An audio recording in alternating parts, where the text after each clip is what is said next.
everybody is with us, and so basically what I do is, as usually, first 15 minutes recap of what we did last week, and then we will move on to the rest of the session.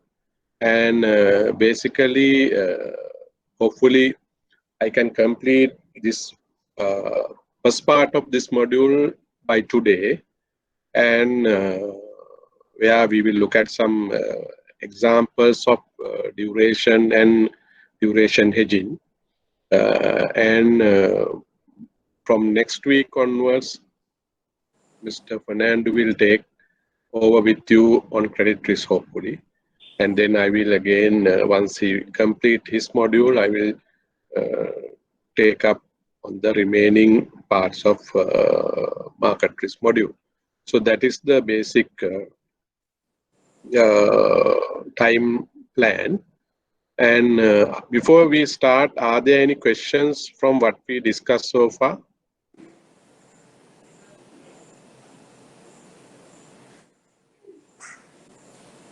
Anything you need clarifications? Okay, so basically what we discussed last week was about duration model and importance of duration as a risk measurement tool for interest rate risk management, widely used. And we looked at three models. I mean, including duration model, we looked at three models. First one is the repricing gap. The second one is the maturity model. And the third one is duration model. So where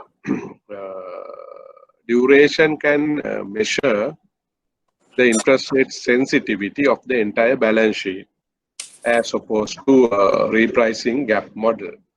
So it's a measure of interest rate sensitivity or elasticity, and we looked at different properties of duration. You know, as the maturity increases, duration also increases, but with a slower pace. And so there is an inverse relationship between the interest rate and the market value of a fixed income security, where we mostly be concerned about the duration. And so duration formula we discussed, the numerator and denominator. Numerator is the present value of future cash flows times the time factor divided by the present value of future cash flows, which is the denominator, which is exactly equal to the price of a fixed income security. Then we look at how the interest rate changes could affect the value of the balance sheet, the changes in equity equal. We looked at the duration formula minus DA minus KDL times value of asset and the interest rate shock. Delta RO 1 plus R is the interest rate shock. So an important thing is, compared to the maturity, we address the leverage factor here. The K is the leverage factor. So we can adjust the leverage whenever we feel that we need to have a comfortable or sustainable impact on equity. So there are different measures. We can adjust the leverage, we can adjust the duration of the assets, duration of the liabilities, so that we can immunize our balance sheet against any possible interest rate risk. So, so what are the steps in duration gap analysis? We should have interest rate forecast. Then where the market interest rate going to be in future, and this is futuristic, it's long term. Okay, if we look at repricing gap, we looked at the short term time intervals because we can't look at long term.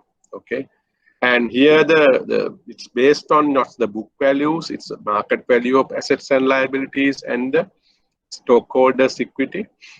Then weighted average duration of asset and liabilities we have to estimate and forecast the changes in the market value of stockholders' equity across different interest rate environment. Then if somebody, or if a bank, somebody means the bank or financial institution, can make duration gap to be 0, that is the best possible scenario where there is no impact on equity of the bank. But in practice, it is very hard. But at least if you can minimize the duration of duration gap, that is DA minus KDL, the bank can maintain the risk at a fairly comfortable level. So that is the sole objective of duration concept. And we looked at this example of a hypothetical balance sheet. So where I have calculated the durations, I asked you to work it out at home so that you will get the numbers, but I worked out duration of commercial loans 5 years. And of course, if you have worked out at home, you would have ended up with duration of bonds, 6-year bonds, 4.99. So the total asset duration comes to 2.88.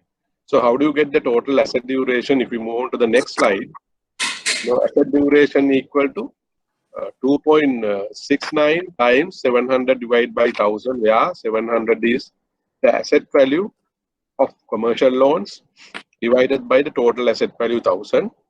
Then plus 200 divided by 1000, where 200 is the, if you look at treasury bond value, divided by 1000, total assets multiplied by duration 4.99.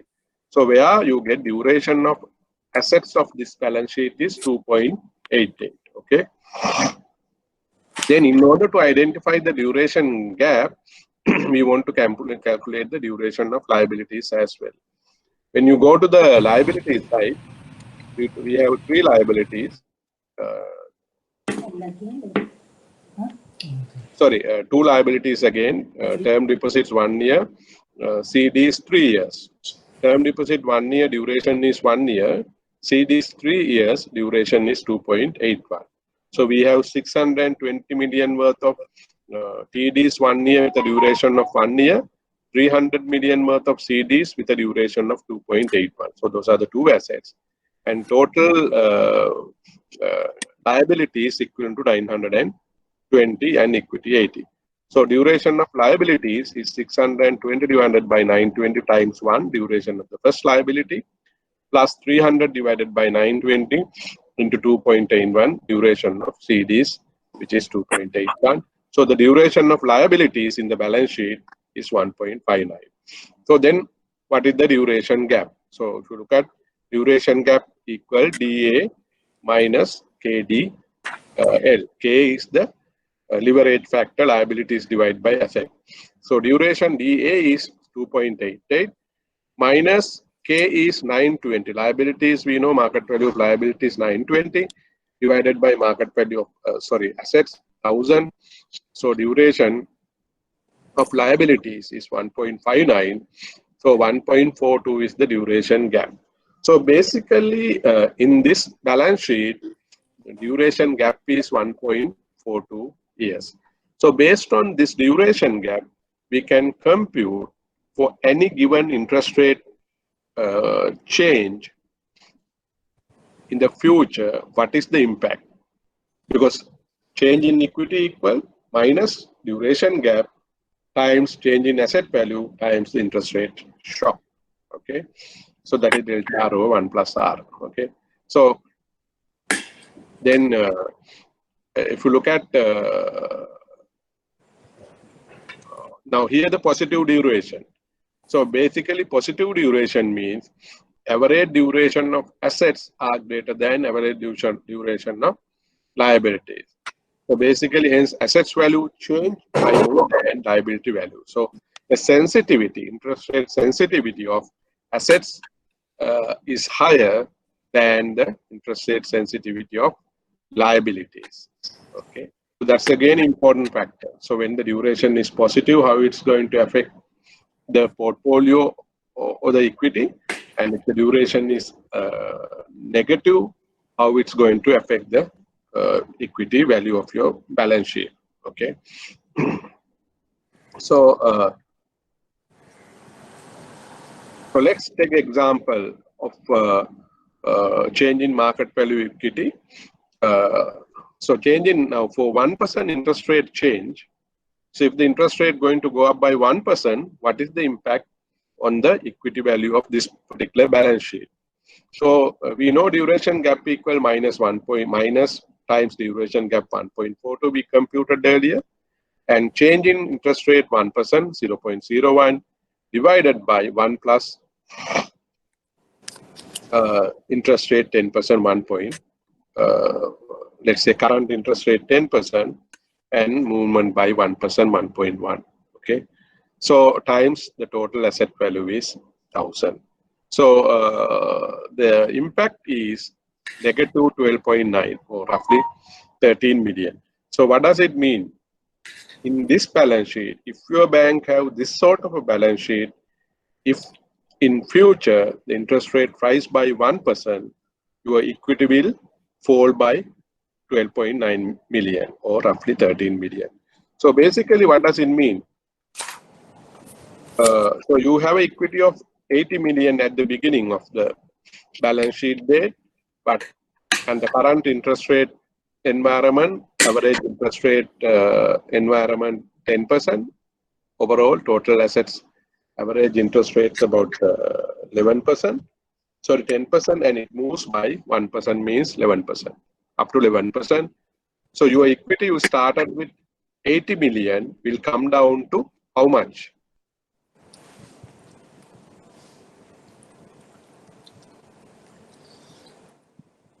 How much? 68 million.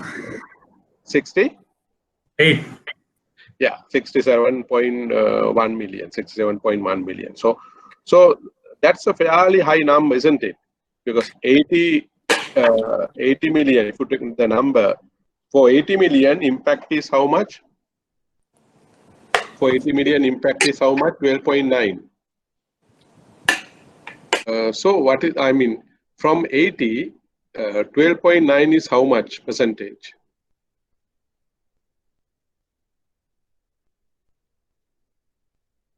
How much percentage drop is how much?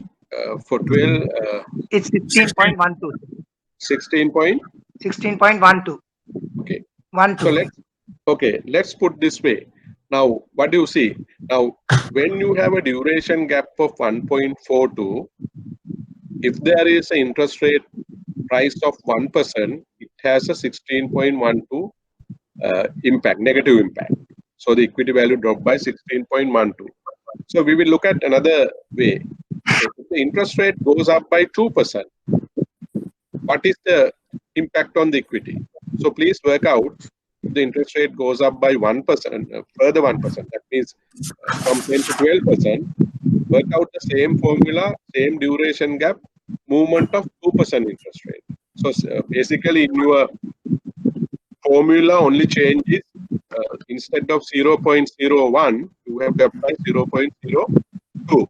Rest of the numbers remain same, minus 1.42 times 0.02 divided by 1.1 times 1000. So what is the impact? Can somebody come for me?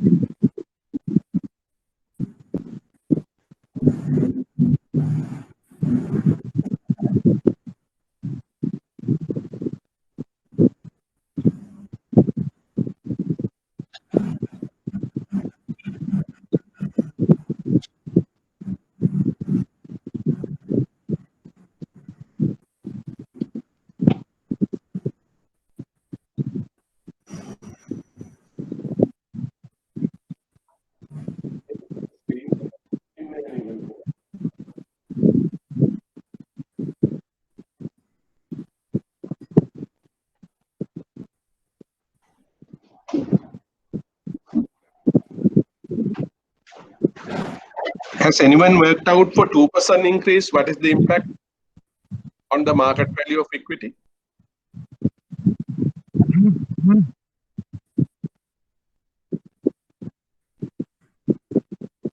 Worked out for a 2% interest rate change, what is the impact on equity?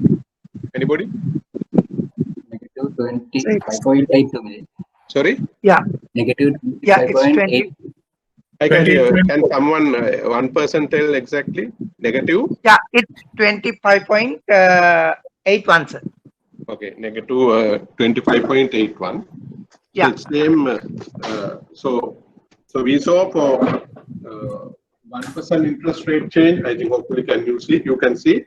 We estimated change in equity equal negative 12.9. 12.9. Then for 2% increase, change in equity, somebody told negative 25.85. 25.81. So as a percentage, this one was earlier how much? Somebody told how much percentage? 16.25, sir. Huh? 16.25. 16.25. 16.25 drop. Percentage drop here. Here 32.26. 30.20. 26, sir. 26. Okay. So basically now, if you look at 2% interest rate increase, we started with equity of 80 and it declined by 25.81. Roughly we say 26. 26 means how much the new equity is? 54 million. 54. 54 million. Now it's a 32% drop. Now again, work out. I want to show the gravity of interest rate freeze. Now, if you look at this balance sheet, the negative gap is very low, minus 1.42. I mean, almost less than 2 years. Okay, so that's not a significant gap. Now, let's take an example of a work out on the first scenario. Assume duration gap of this portfolio is about 2.5 years. Okay, so hypothetical example, same information, duration gap equal minus 2.5 years. Okay, so please compute for any 1% interest rate increase, what is the change in equity? Any 2% interest rate increase, what is the change in equity? Can you someone quickly work out? In the first scenario, take instead of 1.42, duration gap is 2.5 years. Okay. Duration gap is 2.5 years. Instead of, duration gap is positive 2.5 years. Instead of 1.42. And work out for 1% increase in interest rate, what is the change in equity? And second one, for 2% increasing interest rate, what is the change in equity? Can someone, just to plug in numbers to your calculator and tell me exactly what is the impact?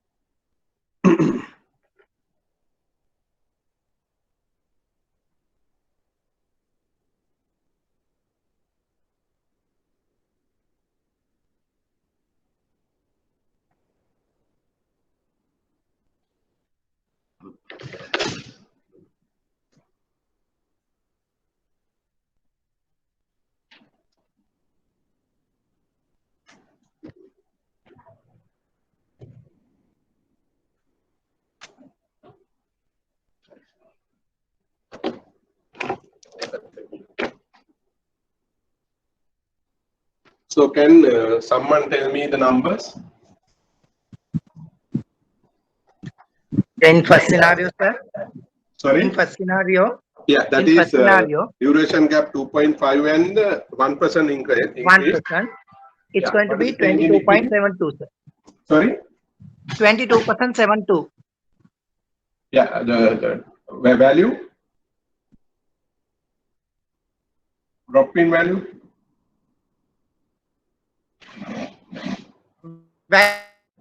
Huh? First tell me the change in equity value. 22.72, sir. Huh? How much?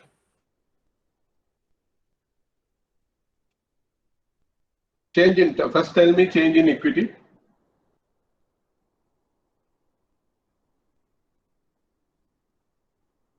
$22.7.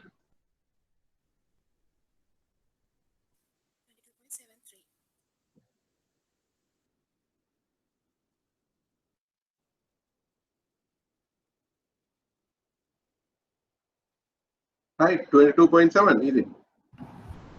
22.75. 2.75. Second is Then second case, if the interest rate 45.45. huh? 45.45. Okay, minus 45.45. So as a percentage, first one as a percentage, 28.4.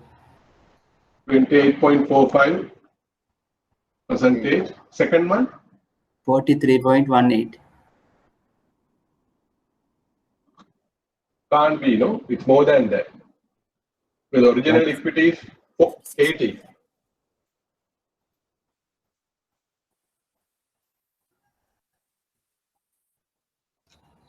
More than that. So you said drop is 45.45. Then we started with 80. Yeah.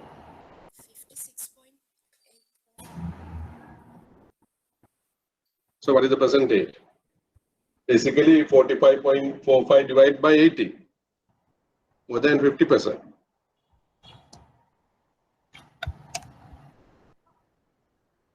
No, sir, value was deducted only by 35, no? Sorry? Earlier value is 80. Now it Yeah. has reduced to 45.45. Yeah. Then the net reduction is 35. This one is 35. No. Change in equity is 35. No, sir. Right. It's Huh? 45.45. It's okay. Sorry? 45.45. Okay, then percentage.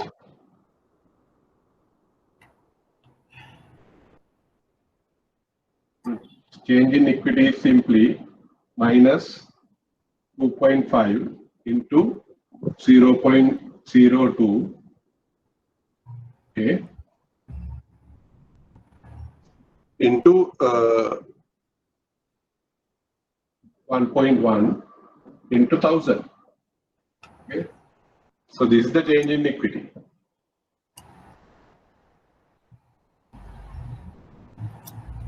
Okay. How much you get?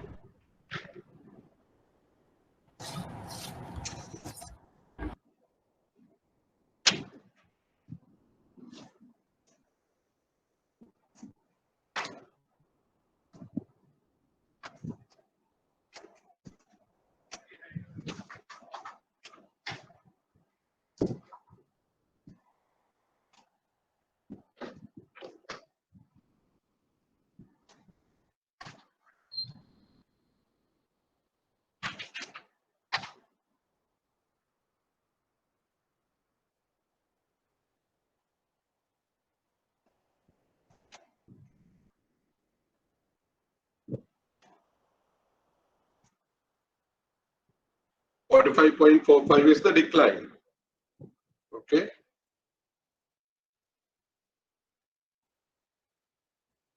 %56.8 percentage is 56.8, right?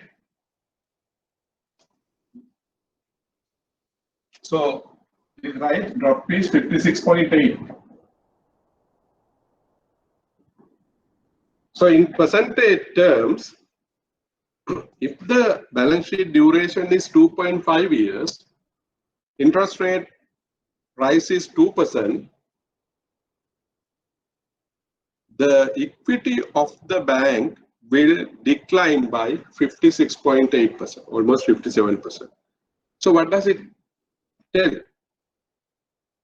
If you have a duration gap of just 2.5 years, a 2% increase would end up with a serious problem to the bank. Now we are talking about only the interest rate risk. Okay. So the bank is subject to many other risks. Here we are talking about interest rate risk. Just because of interest rate rise by 2%, and if you have a 2.5 years positive duration gap, you would lose your equity by 45 million, or almost more than half. So that's a dangerous signal for the bank. So there are other risks also against which bank is required to maintain capital. So that's why it's very important to measure the interest rate risk very carefully so that there won't be any problems with the equity value changes. So the interest rate risk management is very important. So the one thing is you must try to maintain. So what things you could do? What things you could do to ensure whatever the, because you don't have any control over this, whether it go up by 1%, 2%, 3%, or come down by 1, 2, 3, you don't have any control. You don't have any control the market interest rate as a banker. So what you can control? What are the things you can control? Please tell me what are things you can control, because you don't have any control on this one. Changes in the market interest rate. It is determined by the market. So what are the things you have in control? Basically, mismatches in assets and liabilities. Sorry? Mismatches in assets and liabilities. Yeah. Okay. So basically, you have a control over your balance sheet structure, managing your assets and liabilities.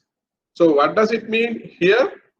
You should be able to manage your asset structure so that duration of assets is maintained at a comfortable level. Similarly, duration of liabilities can be maintained at a comfortable level.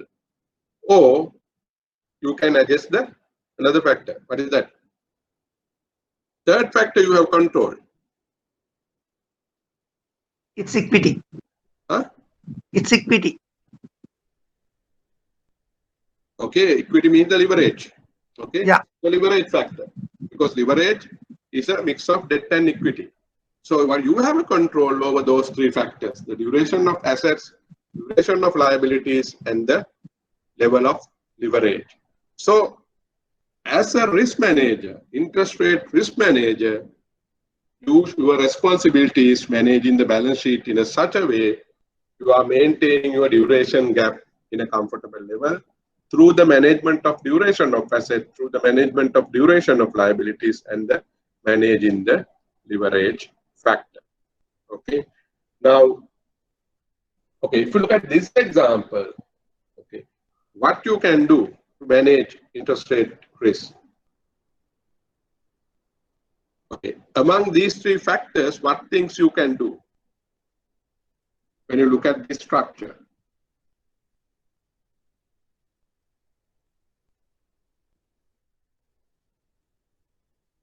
What are the possible things? I mean, broadly, I'm not asking specifically you do that, broad things you can do under this structure.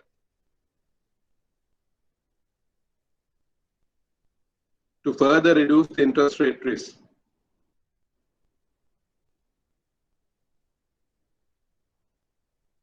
What things you can do as the risk manager?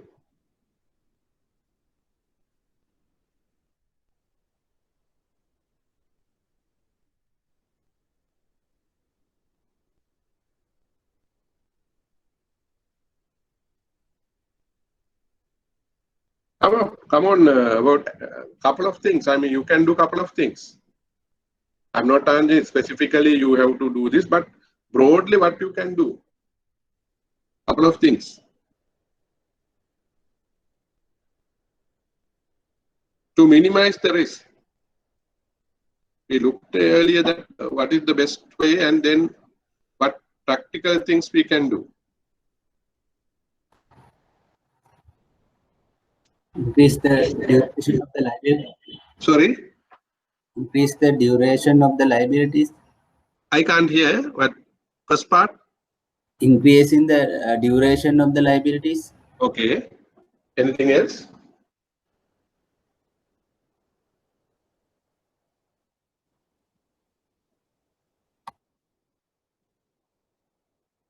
Okay. Any other answers? Okay. Now, what is in this case we have positive duration gap. So DA minus KDL greater than 0, 1.42 positive. So that means duration of assets greater than KDL. So in order to reduce the gap, what we can do? So we can reduce this. We can reduce duration of assets so that it is much comfortable level to the KDL. Or we can increase the duration of liabilities. Again, then you can maintain duration KDL much closer to DA. Or you can adjust K. You can adjust K. So, or you can do both simultaneously. You can reduce duration because the problem is in practical sense, you may not be able to do everything possible.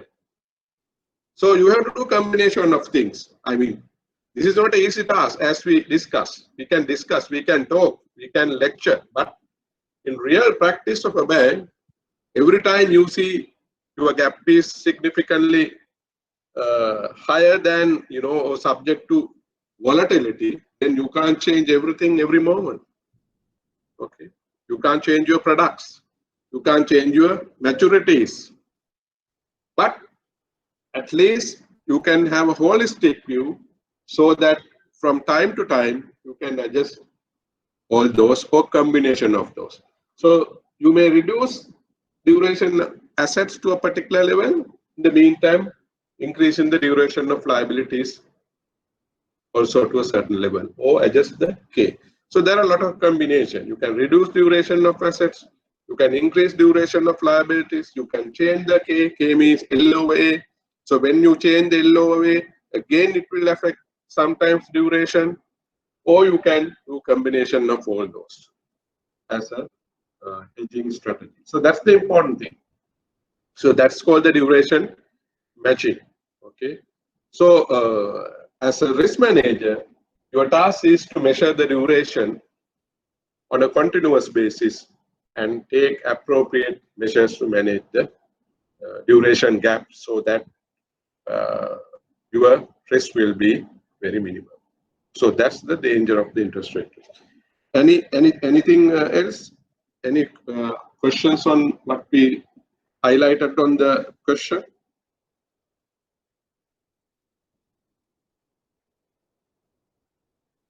Okay, if not, let's move on to the presentation again.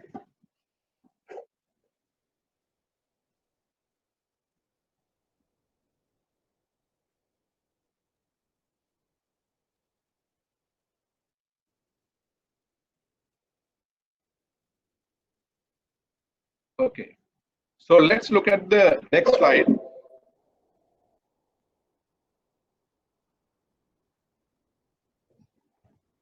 Okay. Now, what is the interpretation of positive and negative duration gap? Now, the example we discussed just now, we have a positive duration gap. So, if a D gap is positive, what does it indicate? Okay, what does it indicate? So, it indicates the assets are more price sensitive than the liabilities on average. So what does it mean? So what is the risk in it? When interest rate rise, assets will fall proportionately more in value than liabilities, and market value of equity will fall accordingly. So that's why when you have a positive duration gap, like what we saw last question, so we had a positive duration gap of 1.42. For 1% increase in interest rate, we saw the equity value came down by 12.9. So when you have a positive duration gap, any rise in interest rate will result in drop in market value of equity. Why? Because assets are more price sensitive than the liabilities. Okay. So similarly, if the interest rate drops, when you have a positive duration gap, what happens? Your market value of equity will go up. Why? Because the assets are more sensitive than liabilities, so that your impact on negative interest rates will be proportionately higher on market value of equity on assets than the market value of liabilities, so that market value of equity will rise. Okay, so that's the first principle. Then negative duration gap. If the duration gap is negative, it indicates the weighted liabilities are more price sensitive than the assets. Weighted liabilities are more price sensitive than the assets. Okay. So what does it mean? When interest rate rise, the liabilities will fall proportionately more in value than assets, and the market value of equity will rise. Okay. So when the interest rate rise, you know the principle is value will anyway fall. But since we have a negative gap, liabilities fall in value in liabilities more than the falling value of assets. So you end up with a positive change, market value of equity will rise. So that means if the interest rates drops, what happens? It's the opposite. The liabilities increase is more than the asset increase, so that market value of equity will fall. Market value of equity will fall. Okay, so that's the underlying principle behind the positive and negative duration gap. So this is a very important concept in duration management of duration or duration matching, because everything a risk manager do will depend on this concept. So as a risk manager, you have to see what is your duration gap. What is the sign of duration gap? Is it a positive duration gap in my balance sheet at the moment? Is it a negative duration gap? And then you have to look at the interest rate direction. Okay, interest rate direction. Then only a risk manager can take the appropriate decision to duration matching. Otherwise, you will end up with not really managing your interest rate risk. Okay, so that's the important part. So basically, if you have a positive duration gap, your worry is about rising interest rate. Okay. If you have a negative duration gap, your worry is what? Declining interest rate. Okay, so it's different. Okay, so if you have a negative duration gap, rise in interest rate will end up with a positive note on equity. But declining interest rate will end up with a negative interest rate. So as a risk manager, when you see the changes in interest rate, expected change in interest rate in the market in the future, you should ensure I should have this sort of a duration gap. So if you expect interest rate to rise, then what sort of a D gap you should have in your balance sheet? You should have a negative interest rate gap. If you expect interest rate to drop, you should have a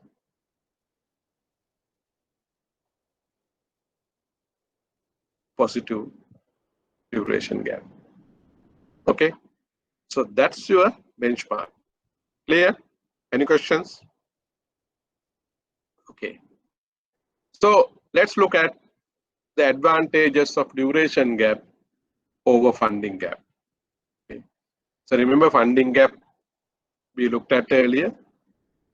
So duration gap analysis has the advantage of focusing on all cash flows from the underlying assets and liabilities, and not just cash flows that are expected to arise over the short term intervals.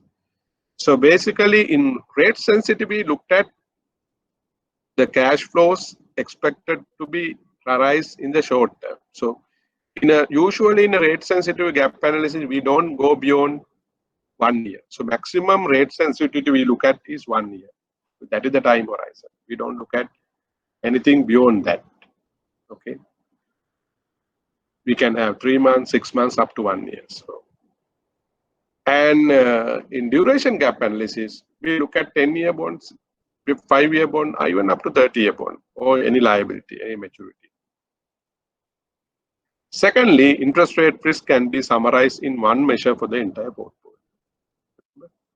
So for the entire balance sheet, duration of the balance sheet or the duration gap tells everything about the portfolio. If somebody can work out duration gap in one number, so what do you tell by 3 years duration, positive duration? So you know what is going to happen to the, or what is your interest rate risk level. So that number tells everything. Okay.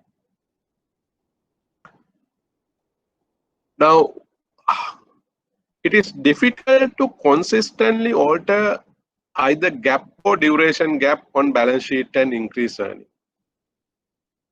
So we can talk many things. Okay, if this is going to happen, change your duration portfolio, duration of your portfolio in that manner. So it's difficult. So it's very difficult to speculate on D gap. Okay. So when the management choose to change the asset and liability maturities and no durations in anticipation of rate changes, it is placing a bet against forward rates agreement from the yield.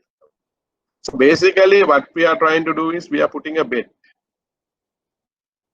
Because this is based on expectation. We don't know. It's a bet, you know. So there's expectation. So you have to be very careful. It's not easy at all. You expect interest rate to go up or down, and then you estimate the impact on interest rate on your equity value or income, and then you adjust the portfolio. So that's called duration gap managing. So it's very difficult task. Okay. Now, so far, what we discussed was a very simple duration model, where we assume one important thing: the assets and fixed income securities have a linear relationship. What do you mean by linear relationship? The price and yield to maturity is linear. Remember? So that's why at the beginning, I think if you can recall what I explained earlier, remember, to look at this slide, I haven't put even though I use the equal sign for calculation, but there's a different sign. Remember, what is this? What is this? Sign says, is it equal? Can someone tell me quickly? It is the equal sign. It's an approximation. Yeah, this is not the equal sign. This is approximately equal, roughly equal. So whatever the answer you get is not the real number. So in this case, when you have a duration gap of this much, when interest rate rise by 1%, we said market value of equity will drop by 12.9. But if you look at the exact number, may not be 12.9, it may change, slightly change. So that's what we call the convexity. Now, what is convexity? What is convexity? Now, in building a previous formula, the model, we assume one thing. What is the assumption?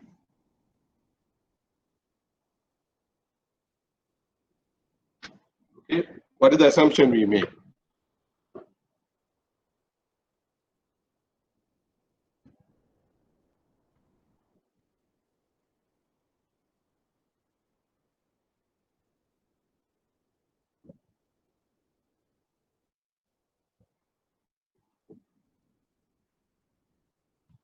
Okay, can you all see me? Can you see the board? Yes, sir. So when we came up with this model,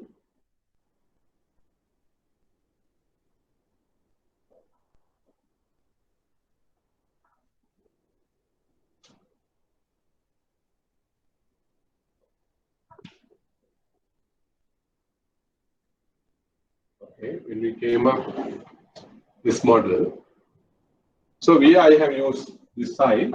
We assume a linear relationship between the yield and price of any fixed income security.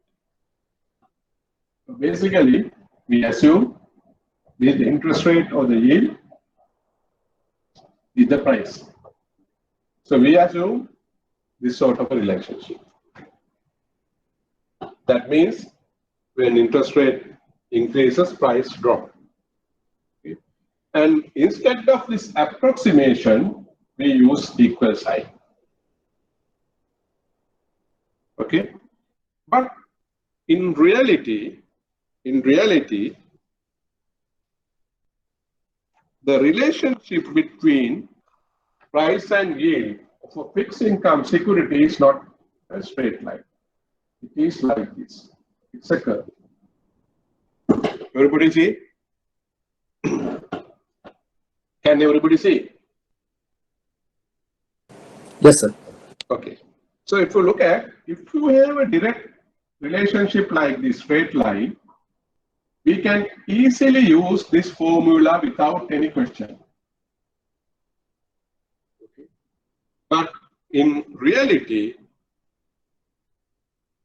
the curve is, we call convex. This curve is called convex curve.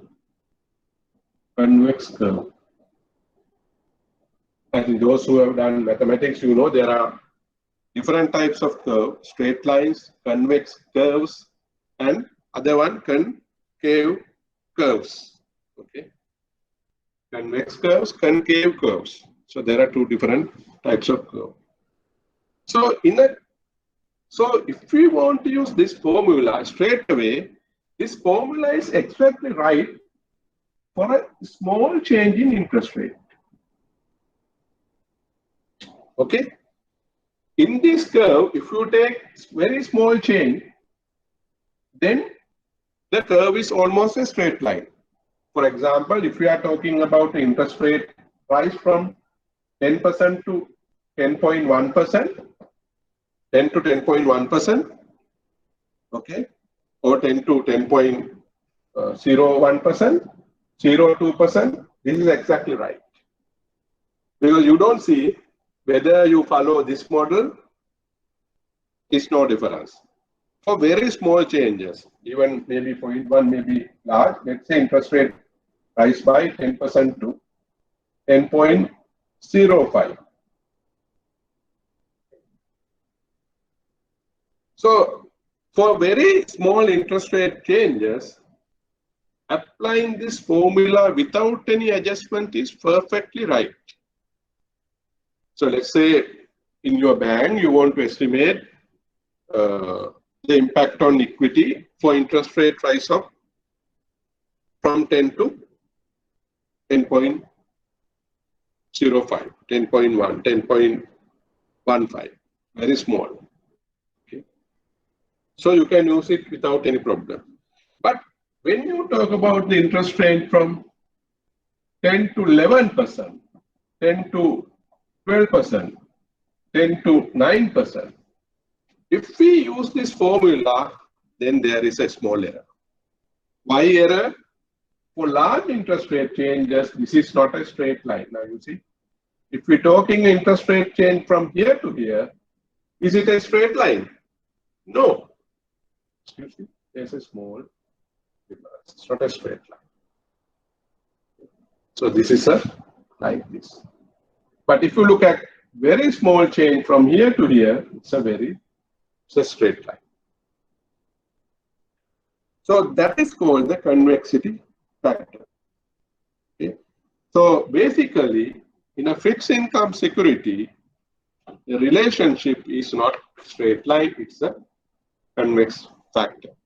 So the interest rate rise, price will drop. Interest rate drops, price will rise. Okay. So as a result, we can use this formula to measure interest rate, the impact on equity for smaller interest rate changes like 10 to 10.1, 10.05, 10.08, and so on. But if you look at a large interest rate change like 10 to 11, 10 to 12, or 10 to 9, 10 to 8, we can't use this formula as it is. So what happens if you use this formula? Okay, what happens? This over predicts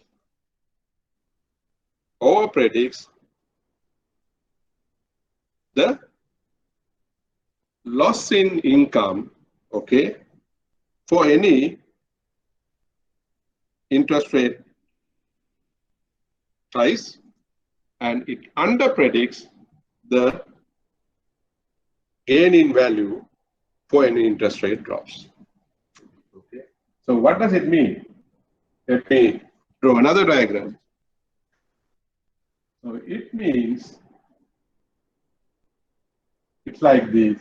So let's say our interest rate is 10. Let's say interest rate rise to 11. So what? Our decline is this much. So when interest rate rise from 10 to 11, our price will drop from P0 to P minus 1. Then let's say interest rate decline to 9%. So 1% increase, 1% decline. Okay. Okay, let this be much clearer.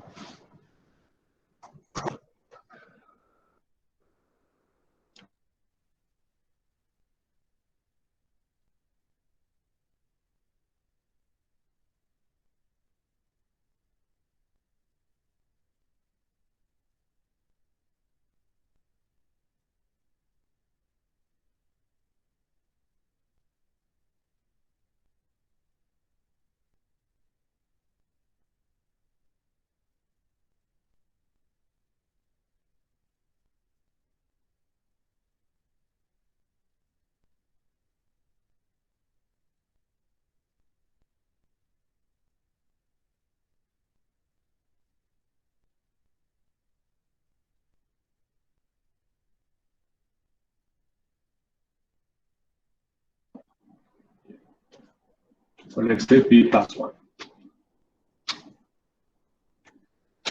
If you assume this model, when it goes up by 1%, if there's a particular drop, and you should expect the same drop if it's declined by 1%, because it's a straight line. Let's say if the interest rate increased by 1%, if the price dropped by 200 rupees, if the interest rate dropped by 1%, price should increase by 200 rupees, because it's straight line. But because of the convexity, what happens? This change is not same. So this change, when the price declines, is not the same as this change because of the convexity. So if we use this model, it's wrong for large interest rate changes. Large interest. So you see, these are two different. So if somebody comes up the answer, interest rate, what is the impact on equity when interest rate rise from 8 to 9%? Let's say somebody work out and say, okay, drop is 200 million. And if I ask, okay, what is the impact on equity if the interest rate goes by 1% to 7%? So it's 200 increase, that's wrong. That's different because of convexity. Okay.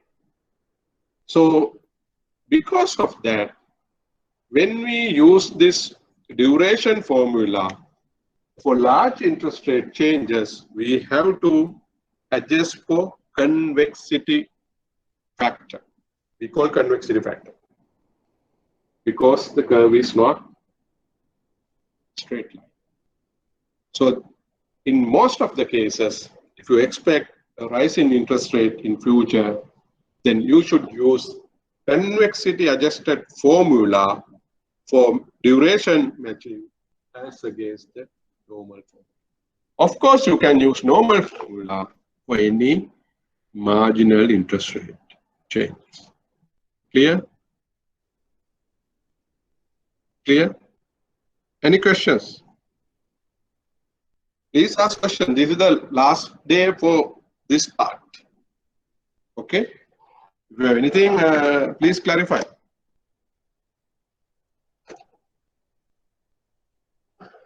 Any questions? We will look at examples probably after the break. Anything you need clarity?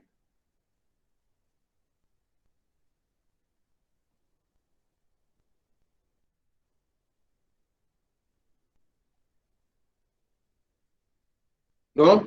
Clear? Good. Okay, let's move on to the site again from here.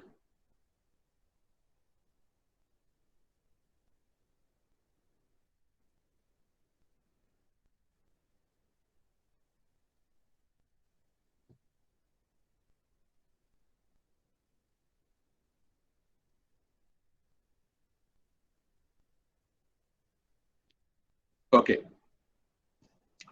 So this is what I already explained in your handout. So the price yield relationship is not a straight line. It's a convex curve. Okay. So that we cannot apply the same formula on a straight, which we can use for very small changes in interest rates for a large interest rate changes. Of course, the simple formula can be used for very small interest rate changes. So this is what I again explained, over very small interest rate changes, this is straight line. But if you look at interest rate change for larger amounts, this will not be a straight line. For small changes, you can apply this straight away. So how do we adjust the formula for convexity? All of you know very simple price sensitivity for any individual asset is equal. We looked at last week for single asset, how do you adjust the convexity? Delta P over P, any change in price, equal minus D minus sine times duration into delta R over 1 plus R plus half Cx. Now Cx is the convexity factor. So we have to work out what is the convexity of this particular instrument. With each and every instrument in your portfolio, for asset or liability, the convexity is different. All of them don't have the same curvature, same curveness. So convexity is different. So half Cx times change in interest rate to the power 2. This sign says not multiply by 2 to the power 2 square. So if you put it in modified duration terms, delta P over P equal minus modified duration times interest rate shock times half Cx, half into Cx into delta R to the power 2. So Cx is called the degree of curvature. Degree of the curvature. So how do you know degree of curvature for any instrument? Okay, let's look at the next slide. So degree of curvature or Cx, we can measure using this formula. 10 to the power 8 multiply by, this is 10 to the power 8. This sign indicates power, 10 to the power 8. So 10 into 10 into 10 into like 8 times 10 to the power 8. Okay. Times delta P minus over P plus delta P plus over P. So what is delta P minus P? The capital loss from 1 basis point rise in yield, negative effect. We know whenever the interest rate rise, there is a negative effect, price decline. So here it is the interest rate price is how much? 1 basis point. So what do you mean by 1 basis point? Anyone? All of you are bankers. 1 basis point means what?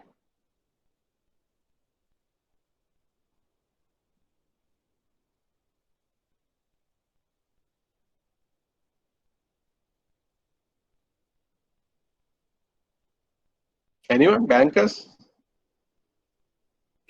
Hundredth of 1%. Sorry? Hundredths of 1%. 100 of 1%. Yes. Right.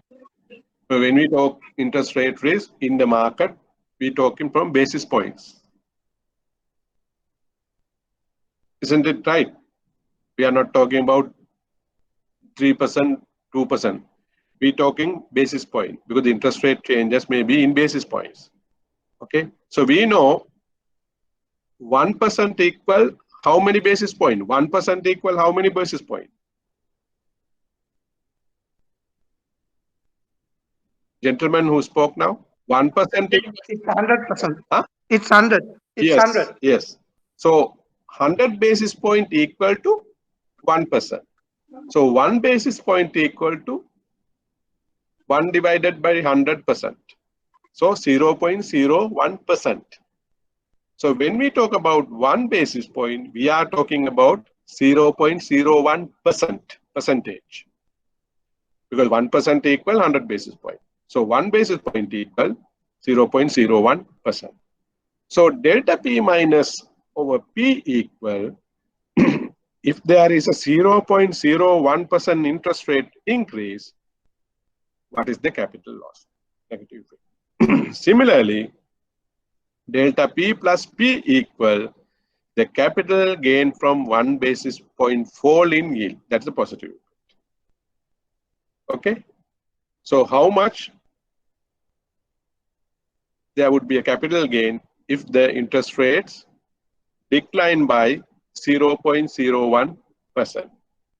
So when you compute those two for any instrument and plug into this formula, you can compute the convexity of each instrument. Then you can apply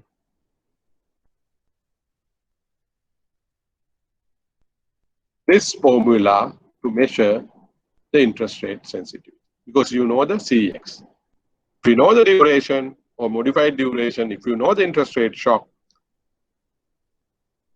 since you know the CX, you can put it here and compute the impact for any given interest rate change. Now, we are not worried about, when we use this formula, we are not worried about whether we use 1%, 2%, 10%. So even you can use 10% interest rate changes. If that is going to happen, what would be the impact? Because this is convexity adjusted formula. But of course, if you are estimating interest rate shock, interest rate impact for a smaller interest rate change, you can go back and you can work out through this formula. So you don't have to worry about this part because you are only looking at a very small interest rate change. Let's say 10 to 10.1, 10 to 10.05. Here, this part does not arise. But you need to adjust for this part when you talk about large interest rate changes. Okay.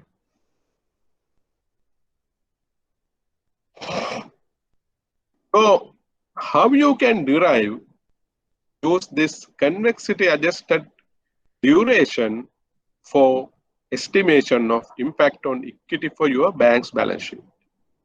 So equity over assets equals, because you know the formula is assets equal liabilities plus equity.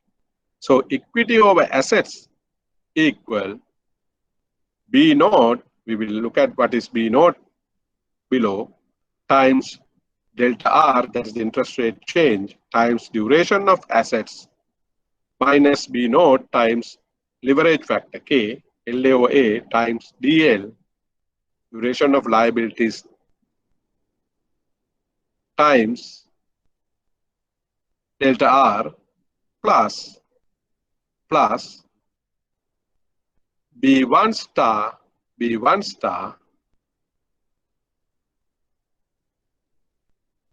B1 is given below times change in interest rate to the power 2 square. So B naught is defined as 1 over 1 plus R.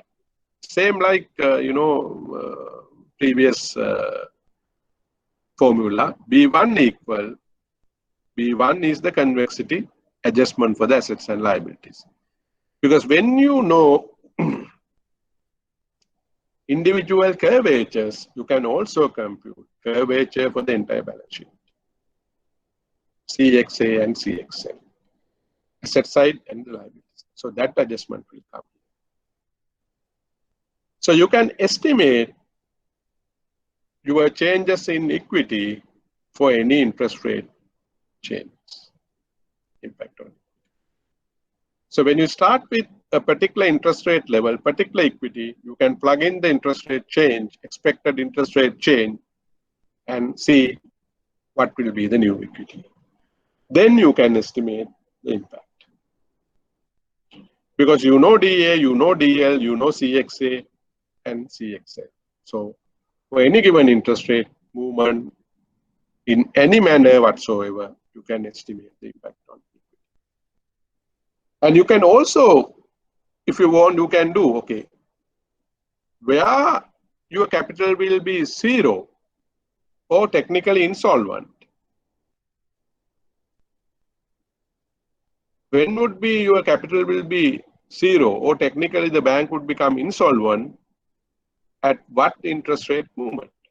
So you can use this formula. So as a risk manager, you know, okay, if the interest rate either increase or decrease by this much, I would end up with a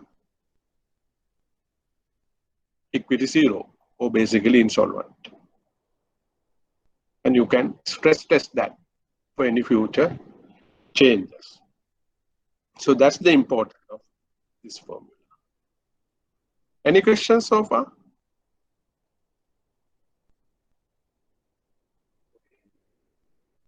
So it's good. You have understood very well. It's good. Okay, so keep it up in the exam as well, because there may be questions on this part as well. So let's look at problems with duration model. Okay. The duration matching can be very costly. Now, as risk managers, what we do is on daily basis, we looked at the, what do we look at?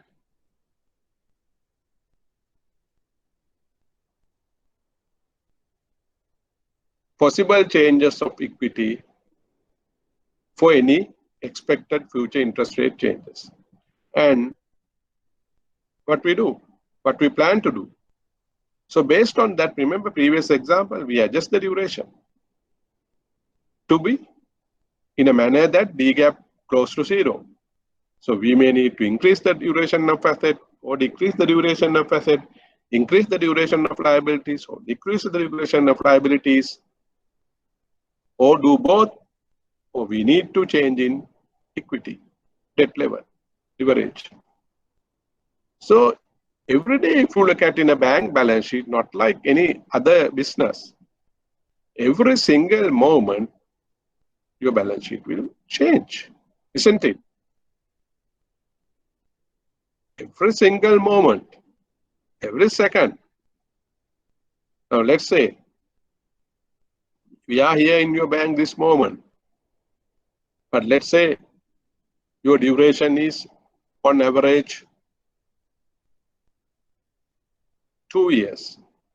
Duration of assets average, let's say 2 years. Now, some people comes and ask for housing loans.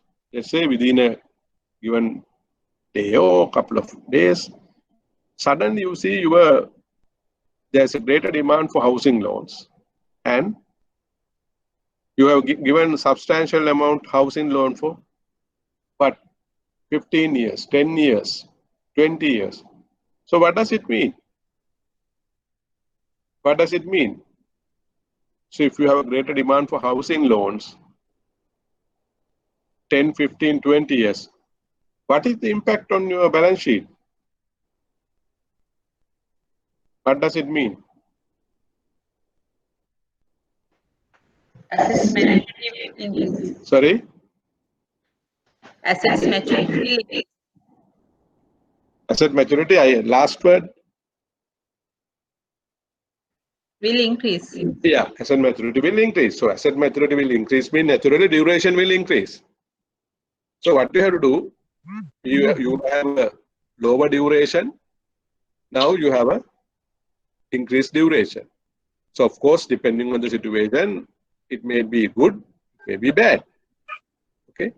So then you have to use liabilities, but it may not be an easy task. Okay. So let's say you will end up with an increase in duration, which will negatively affect for any future interest rate movements.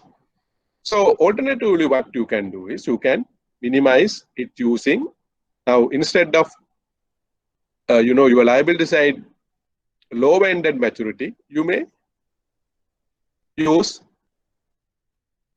higher maturity liabilities to match that. Again, that will be at a cost. So duration matching can be very costly.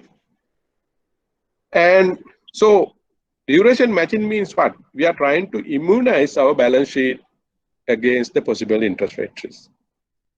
So through the duration matching, we are immunizing. So we are having a vaccine against any possible interest rate risk. So we can't have continuous vaccines, continuously do it. Every single moment your balance sheet change, every day changes.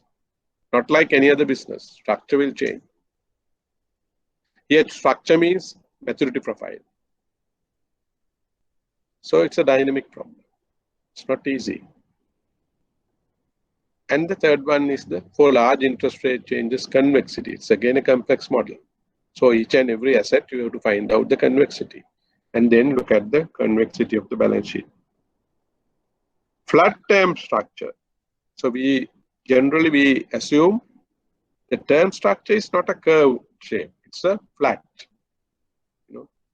Every interest rate movement is on a flat way. Okay. The default risk. Now, of course, we don't take into account default risk of any asset portfolio when we compute duration, because we assume those cash flows will materialize as per the interval. So when we derive the cash duration, we estimate the future cash flows. So for example, bank loan. Now, when we estimate the duration of the loan, how do we estimate? Based on the fact that customer will pay on time, on the target date. But if there is a default, then probably your duration will go wrong. Okay. Then again, it's hard to estimate duration of demand deposits and saving deposits. Okay. Because we don't know the maturities. Very difficult.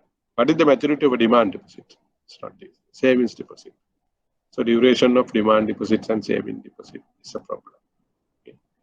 So there are issues like that with duration, but this is a widely used model among many banks around the world. Okay. Because it gives a very specific number related to interest rate sensitivity. And more long-term, consider all assets and liabilities, it consider all cash flows in the future, and come up with a one number, duration or duration gap. So that's the beauty of this model. So despite several problems, but this appears to be more comfortable models than the previous two models we discussed. Okay. Any questions so far?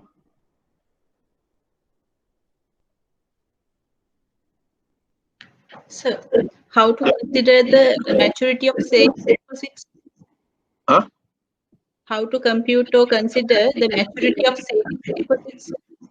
So that Is it again, you have to have a estimation, rough estimation based on your what do you call practice.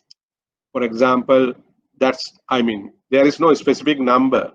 For example, now depending on your experience over the movement of or the withdrawal patterns of savings deposit, probably you may have to derive a number. It may deviate from one because we can now, if you take a 1 year fixed deposit, generally we know it's a 1 year maturity.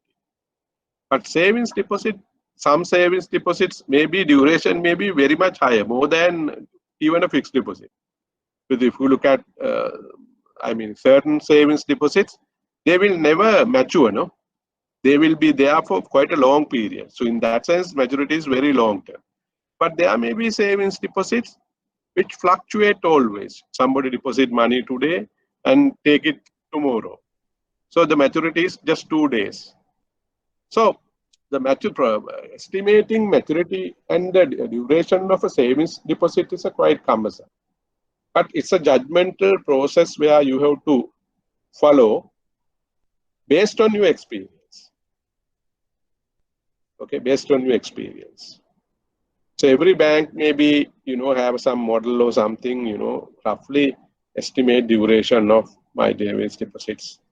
But very short, very low. So probably it's your experience you can derive.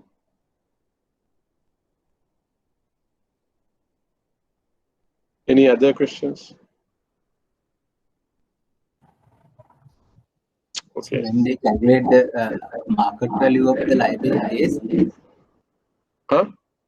when we calculate the market value of the liabilities, Yeah. is it the present value of the future cash flow discounted at the current market yield? Isn't it? Yeah, that's right. True. Correct. The asset or liability, same principle. There is no difference. There is no difference. Any other questions? So if you don't have any questions, I have so many questions for you now. Now it's your turn. Okay. So I have so many questions for you now. It's time for you to come up with answers. So let's move on to the case study 1. Okay. So hopefully everybody should work in their own carefully, because we don't do them again, and you must have practice of doing it and knowing it.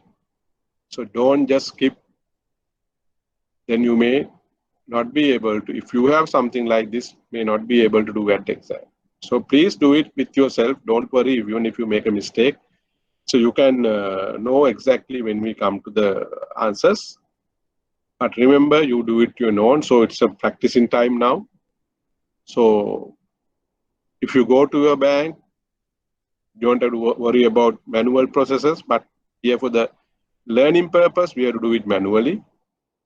But you may having a lot of models to do these things. But since we are doing this course, we need to know how these things happen in practice. So what is the underlying theory?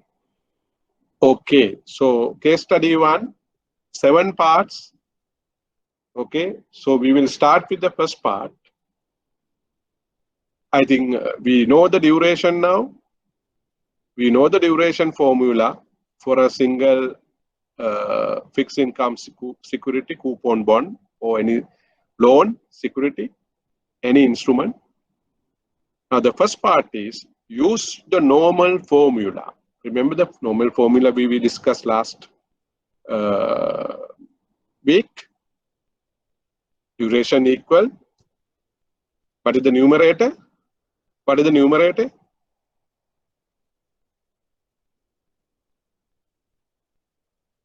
Come on. What is the numerator in duration computation?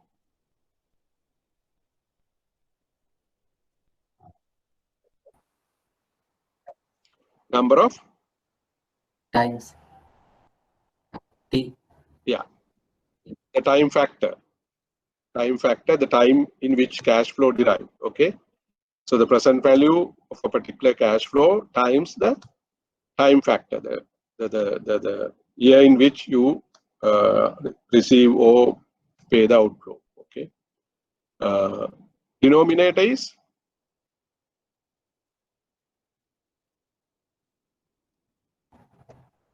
Market value of the security. market value of the instrument, that is basically the present value of future cash flows, which is equal to the market value of the security. So you have the denominator, you have the numerator, then you can compute the duration. Okay. Now use that methodology, simple formula to compute the duration of a 6-year bond with 8% coupon, 8% yield, and face value 1000.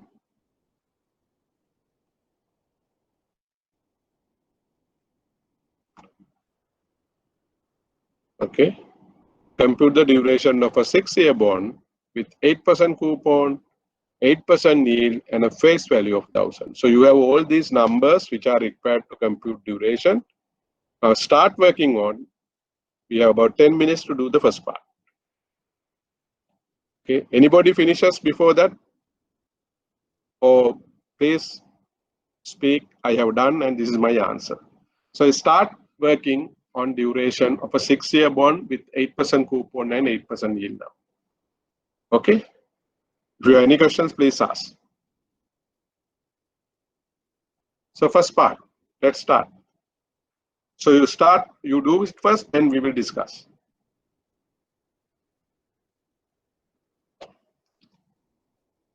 Anybody else got anything?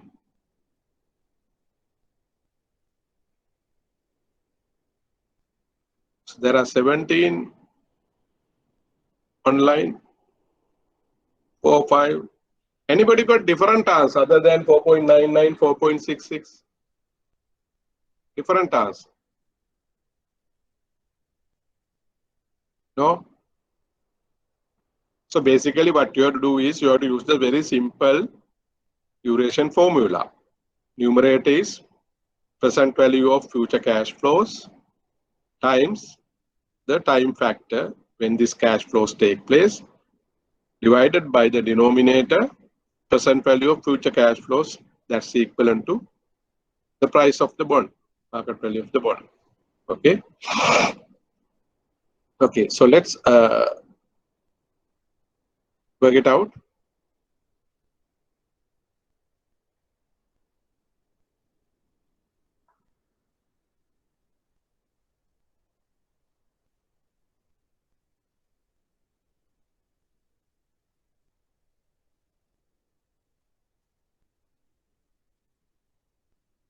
Okay, so I have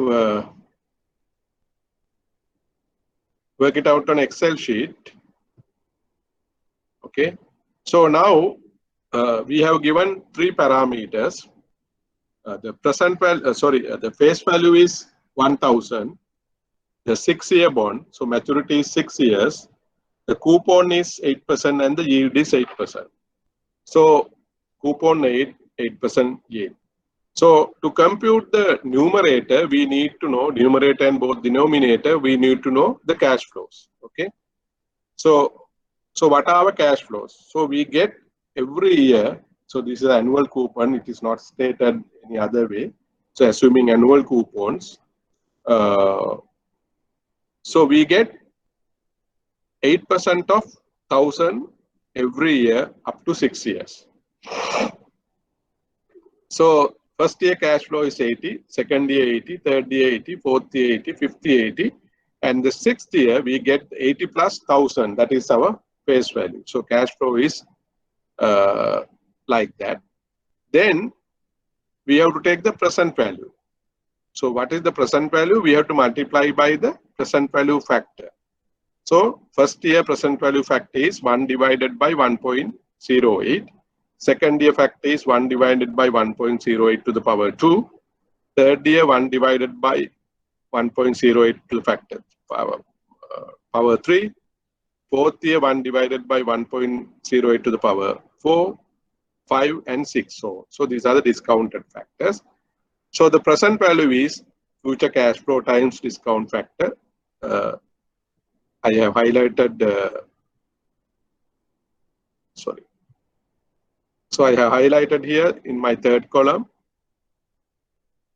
Okay. So when you add CFT, DFT, what you get? What you get? The denominator. Because the denominator is the time value of future cash flows, which is the price. Okay.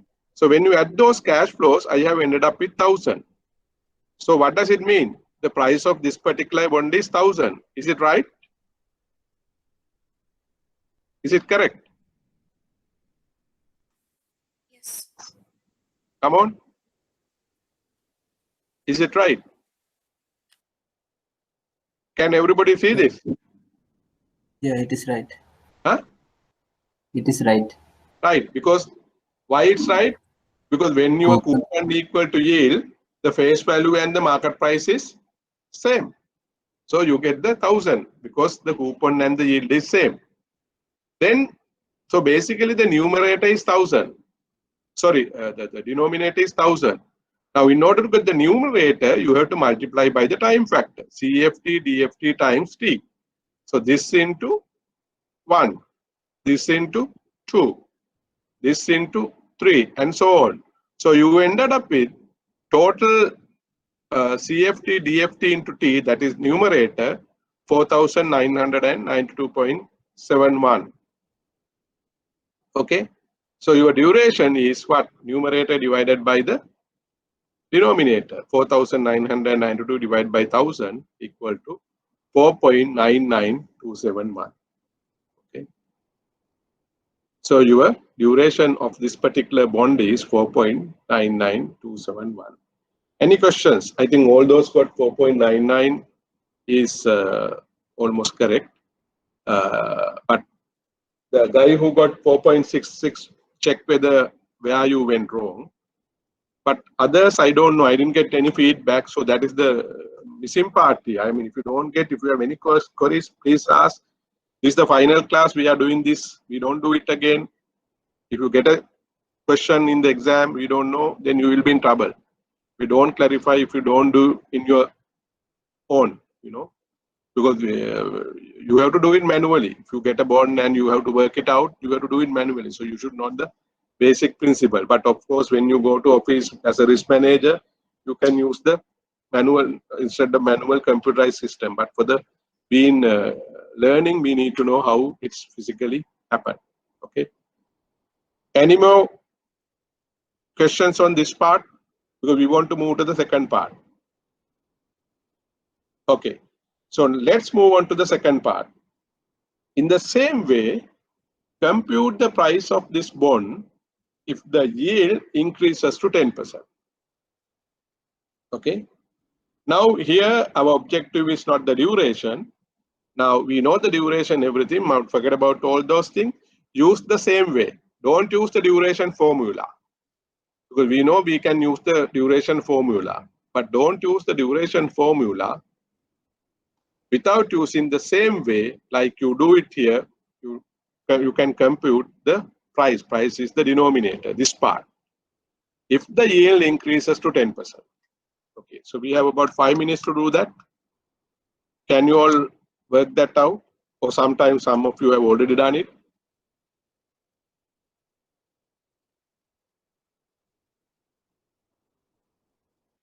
So please select the price if the yield increases to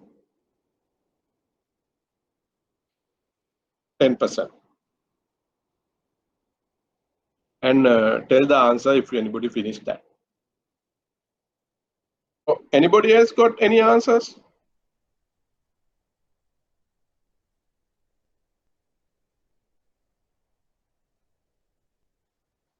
It is 912.9. 12.9. Yeah, same answer. Same answer. What about others? Only 2. Same answer. Same answer. Okay, let's look at how do you work it out. I have given in here. So again, same. There is no cash flows change. Cash flows are same. Now the yield has gone up to 10%. So the discount factors will now change. Because the first year discount factor is 1 divided by 1.1. Okay, 10%. The second year 1 divided by 1.1 to the power 2.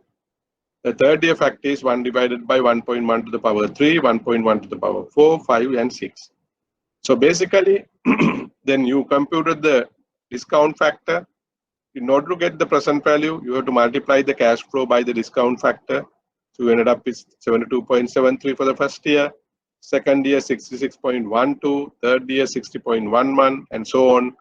So when you add all those together, you get the price of the bond 912.89.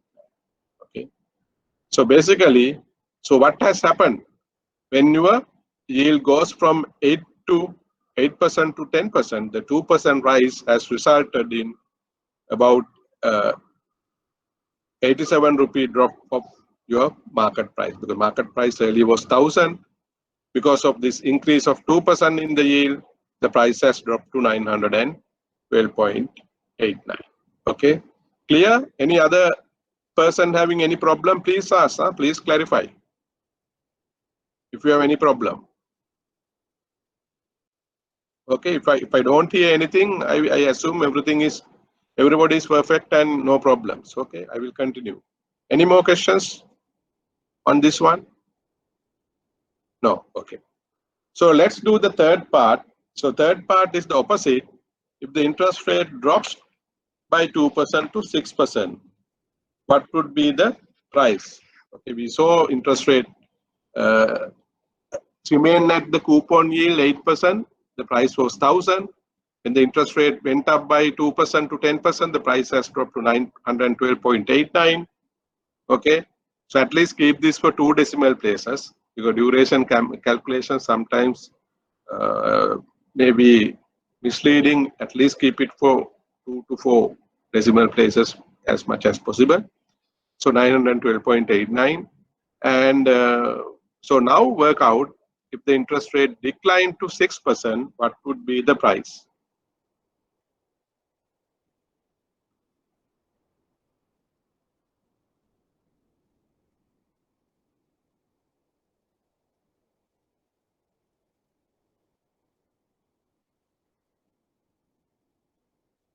So what would be the price if the interest rate declined to 6%?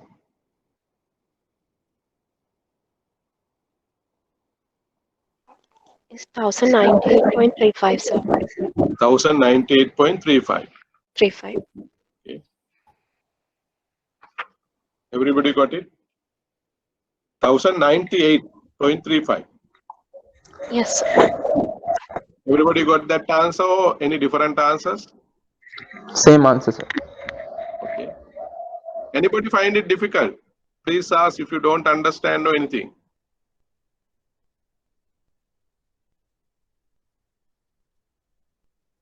Okay.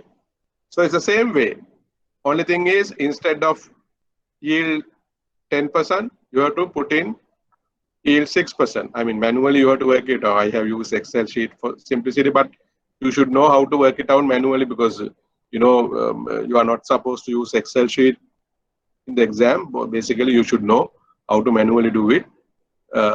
So I just put 6%, and the price would end up with 1098.35. So the discount factor will change. Only issue with the discount factor, because now discount factor is 1 divided by 1.06, 1 divided by 1.06 to the power 2, and so on. So you multiply discount factor by the cash flow, then you ended up with totaling 1098.35. So your price has gone up by 98.35 rupees. Okay, so that's how you get the answer for the third part. Now, if you look at the results, what do you see? What do you see if you look at the results? Let me put on the board the results.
Okay.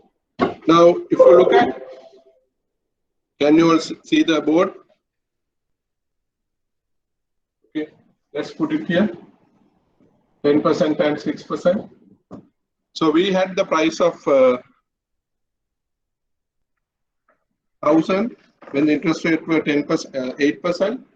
If the interest rate increased to 10%, the price came down to 912.89. Earlier it was 1,000 at 8%. At the interest rate dropped to 6%, it went up to 1,098.35. So what is the difference? So what is the price decline when it went up to 10%? Price decline.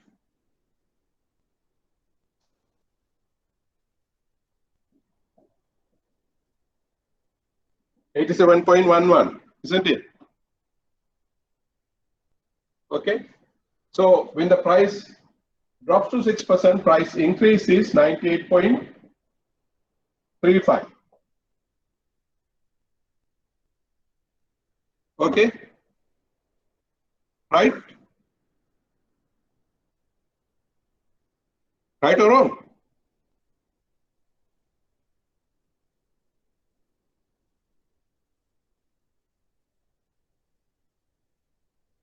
Right or wrong? Is it right? Yes, sir. Huh? Right. So when the interest rate increased from 8 to 10, the price dropped by 87.11. The interest rate increased by same 2%. The price interest decreased by the same 2%. Price increased by 98.35. Right? Okay. Now, because we use simple formula to calculate. Now we'll do the fourth part. Now compute the price of the bond, okay, in 2 and 3. 2 and 3 means when the interest rate goes up by 2% to 10% and drop by 2% to 6%, using the bond formula. The first bond formula, because we have not given the convexity factor. Okay. So the very simple formula, the first formula we use for changes in price, remember, changes in price formula, use it to compute the change. Use the bond formula to compute the price. Now we did using the normal cash flow computation methodology and got the answer. Now use the formula to derive the price change. Can you do it quickly?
Anybody worked out?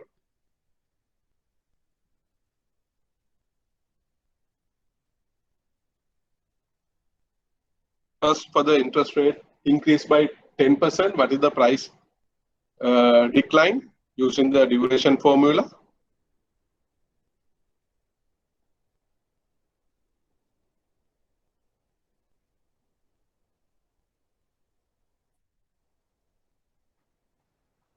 %9.24%. No, can you give me the value? Drop in value, the price. I'm asking the price. 907.6.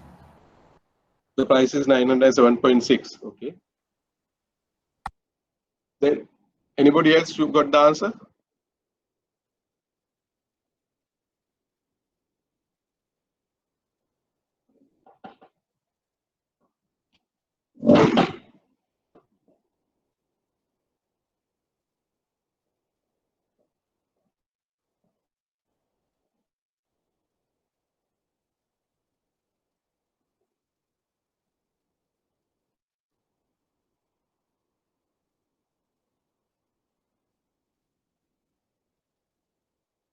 Anyone else got? Those who have done first, for the increase in price, go to the decrease in price also. Work out the new price of the bond.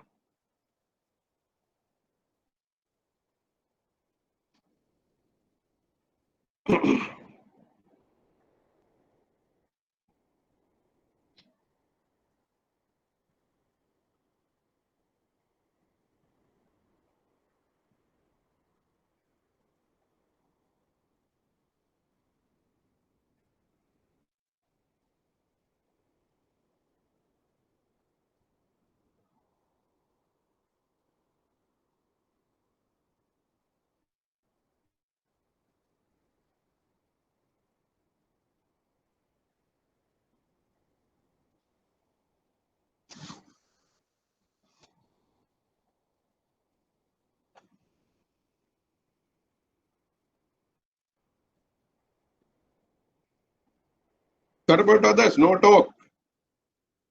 Are they cooking or doing something else? Not in the class, only about 3 or 4.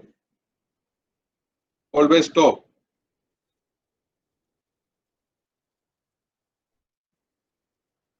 This is the problem in online classes. We don't know what is happening.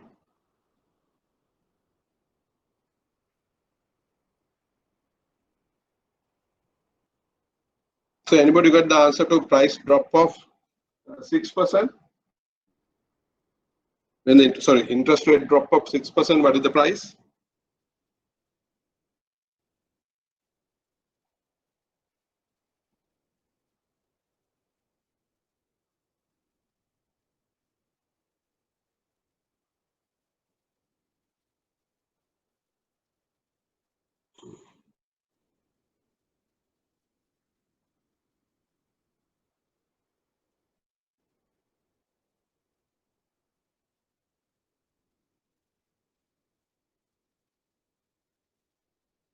Anyone? Any answers?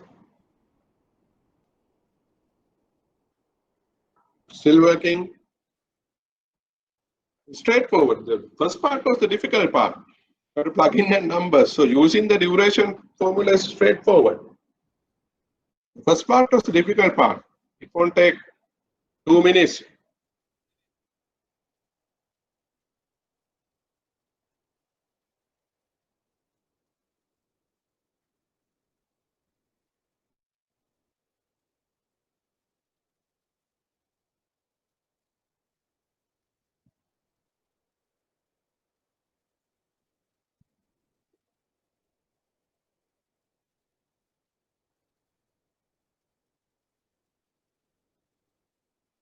Okay.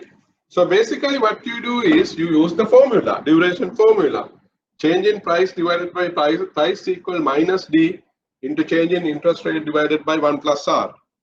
So just plug in the numbers. First question, we compute the duration. Duration is 4.993 years. Remember, duration first question. Then we know the delta R. Delta R is, first one is increasing delta R is 2%, positive 2%, okay, plus 2%. Current interest rate is 8%, from 8 to 10%. So the price is currently 1000. So you can estimate the delta P, okay. Then when you estimate the delta P, your price would be 907.54 for increase of 10%, and when the drop of 2% to 6%, your price is 1092.46. So what does it mean? Your drop here is 92.46. Here increase is 92.46. Okay, everybody got it? Clear? Use the formula, plug in, get the numbers. Change is 92.46, positive and negative. Why is that? Why we get the same answer? Huh? Why we get the same answer?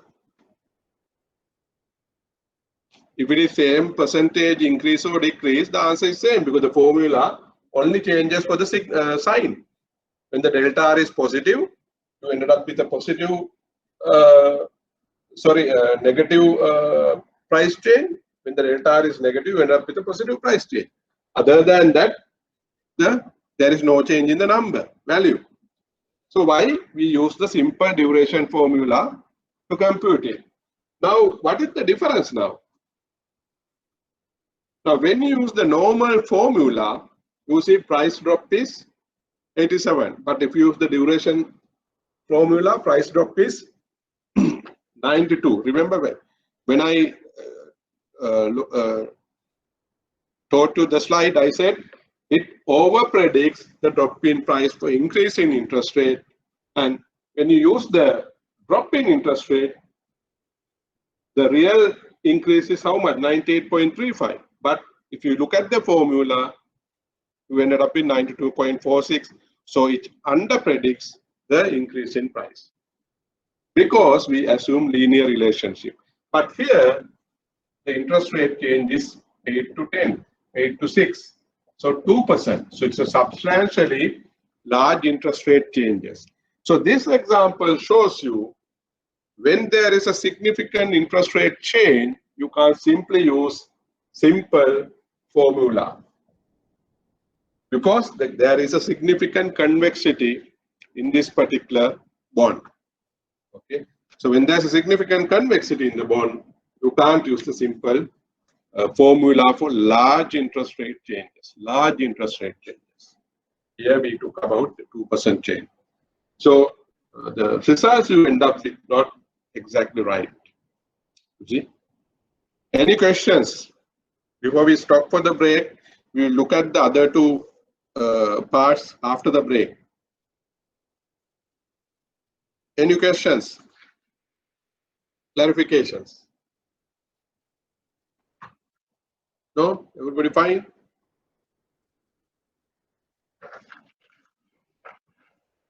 The fifth part is basically compare the results and comment. So we compare the results, comment is what?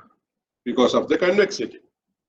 When there is a convexity, for interest rate, large interest rate changes, we can't use very straightforward linear duration model for estimation of price changes. So we have to use the convexity adjusted formula, which we will look at after the tea break. Okay? No questions? Okay, good. So we'll stop here for the tea break. It's 10:46 in my laptop. So we'll start at 11:16 after the tea break. The first few parts, anything you need clarifications? Before we move on to the more tougher parts, 6 and 7.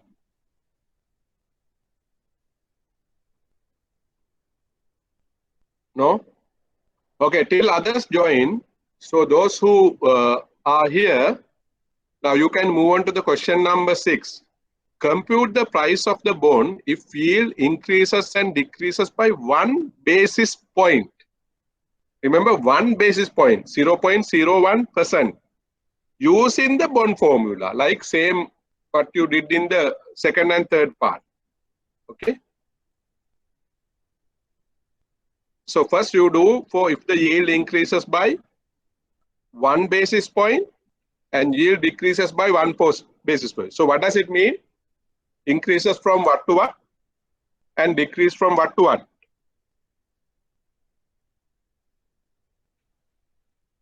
One basis point means from where to where?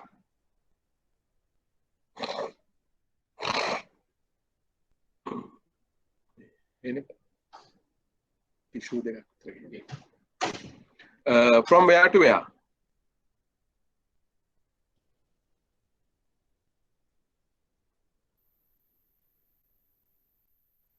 The gentleman who was in the class, can you tell? Price of the bond if the yield increases by 1 basis point means what?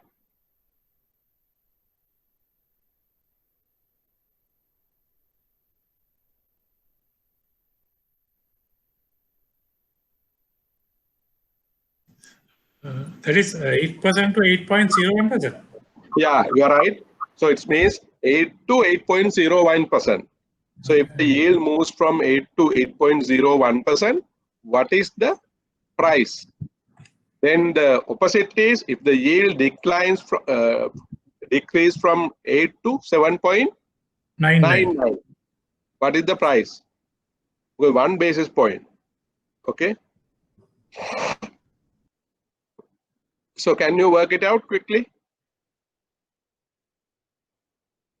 So use the same bond formula, not the duration formula or duration model. Compute using the same way like what we did for question number 2 and 3. So instead of 10%, you can use 8.01%. Instead of 6%, you can use 7.99%. So use it and compute the price. Same way. It's not a difficult task, same way, same manner.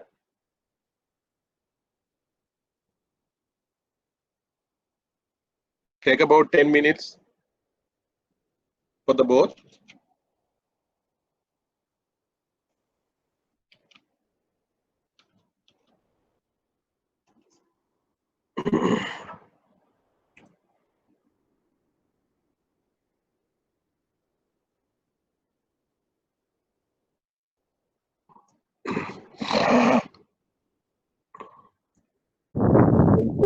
Okay. What about others?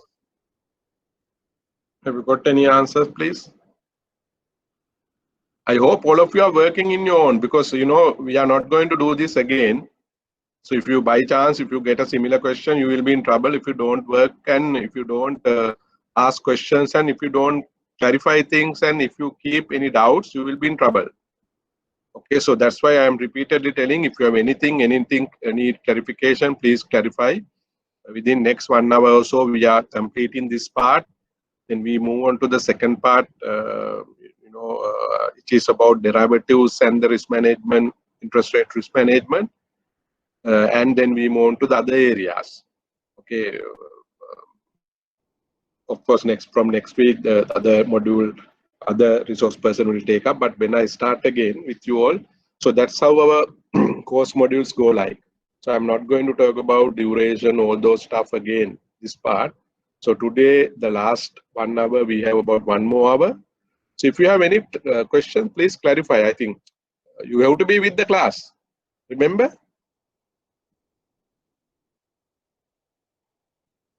Others, I don't know what you are doing because I can't see you, or, you know.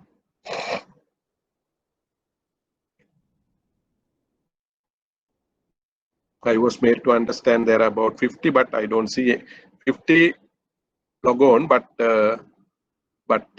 at least 20-25 is there usually.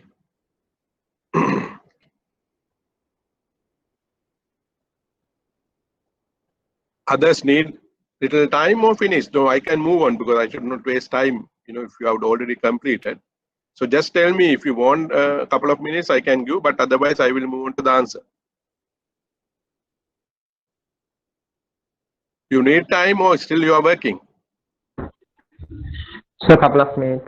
Okay.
$1,000.46 for the decrease.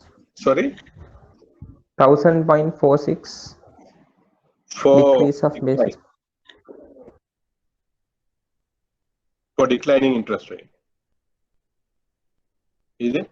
Yes, sir. Okay. So, okay, hopefully, since I don't get any feedback from others, I will move on to the part.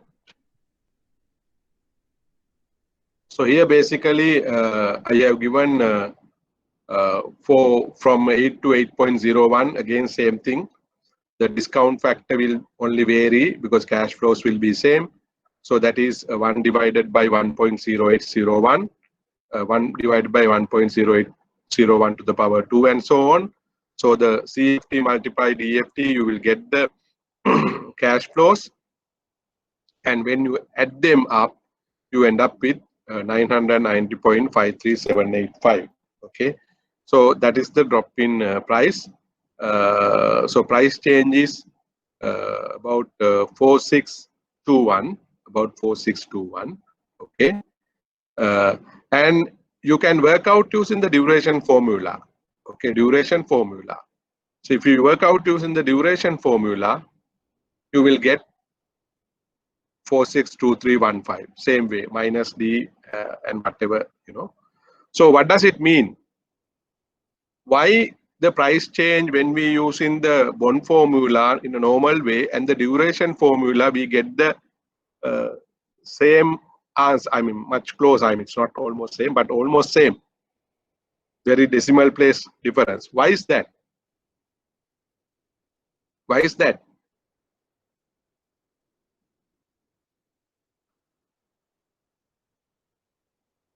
What is the reason?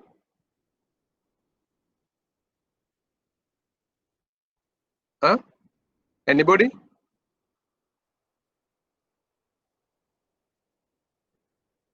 Anyone?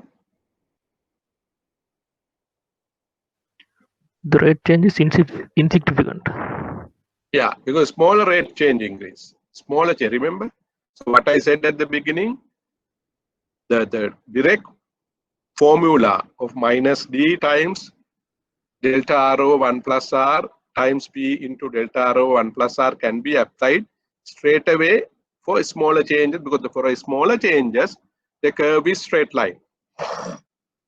But if it is a significant change, like what we saw for 8 to 10 or 8 to 6, then the result will be different from the formula and the normal bond price formula and the duration model. So here it's 8 to 8.01 means very marginal increase. So you will end up with the same answer. So in such a case, you don't have to worry about working all these. You can straight away use the bond formula to get your price, you know, or change of the price. Okay, that's the beauty of it. Okay. So similarly, if you plug in 7.99, you will end up with 1,000.46243. Okay, because your yield is now 0.0799 or 7.99%. And so if you look at The increase is also same 0.46243 like the previous one. Yeah, because there is no difference between the formula and the duration methodology. Okay, so you will end up with 1000.46243. Okay, so now we will move on to the next part.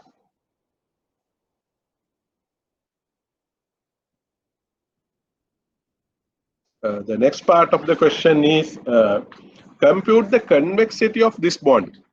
Okay, remember convexity. We know we discussed the formula for convexity. You know convexity formula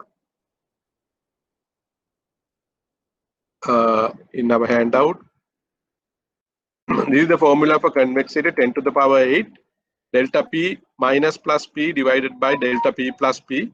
So delta P minus P is capital loss from 1 basis point rise in yield, negative effect, which already we calculated. Remember, capital loss for 1 basis point, and the delta P plus P is capital gain from 1 basis point fall in yield, which already computed. So if you plug in those numbers and take 10 to the power 8, you will end up with the convexity. So please work out convexity in your question.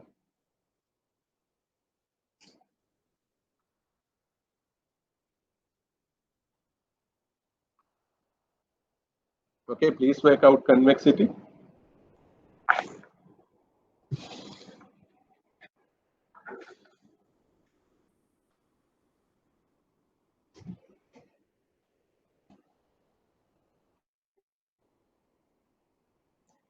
Please work out convexity using the formula.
Anyone worked out the convexity factor?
Any numbers you got?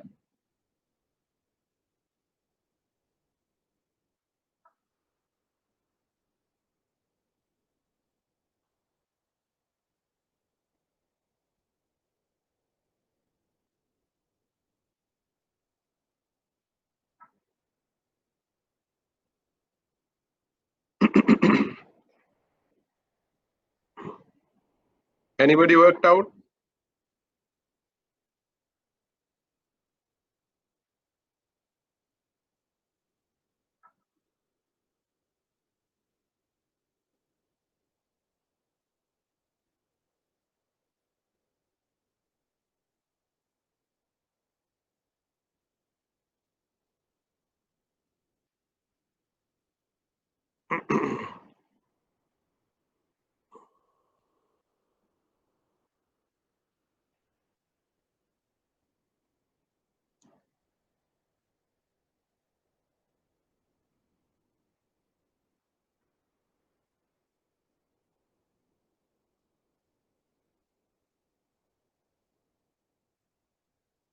Okay, let's work it out. So convexity is basically you apply the formula 10 to the power 8 times delta P minus means the difference in the drop in price for increasing the interest rate. Drop in price is we computed in the previous slide. Remember 99.53785 minus 1000.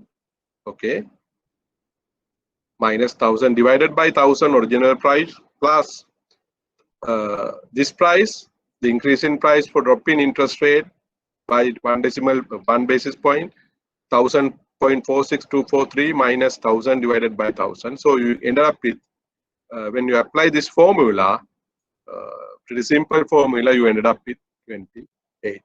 So the convexity of this particular bond is 28.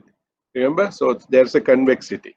So we can't apply, the straight line, very basic formula for large interest rate changes. Now, the last part of the question.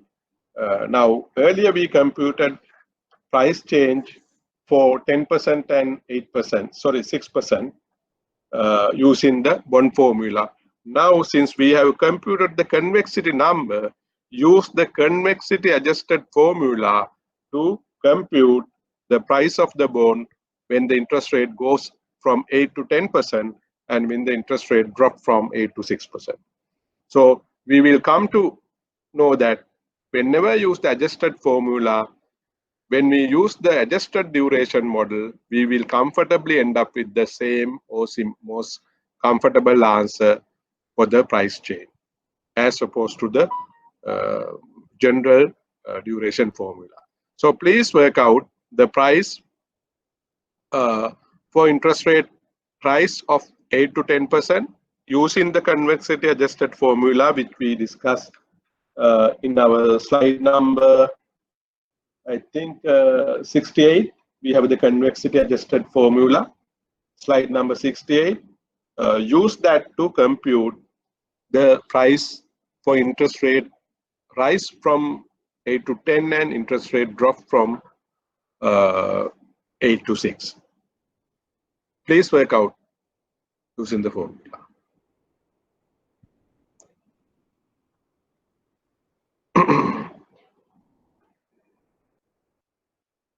That's the last part of the question.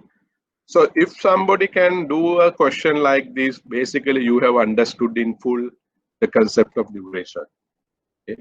So basically you should be able to compute the duration of any fixed income security, bond, loan, anything, any investment, debenture, anything. And you should be able to work out the price changes using normal way for any given increase or decrease of interest rate, then you should be able to use the duration formula to compute the price change depending on the interest rate movement. If there is a small interest rate change, of course, you can use straight away the simple formula. If there is a significant interest rate change, then you can use the convexity adjusted formula. So you know what is convexity, you know how to compute convexity, and then you know how to compute the price change for using the convexity adjusted formula. Okay, so basically then you will be comfortable with doing anything on duration. So let's work out the price once you put in the convexity to the formula for both increase and decrease.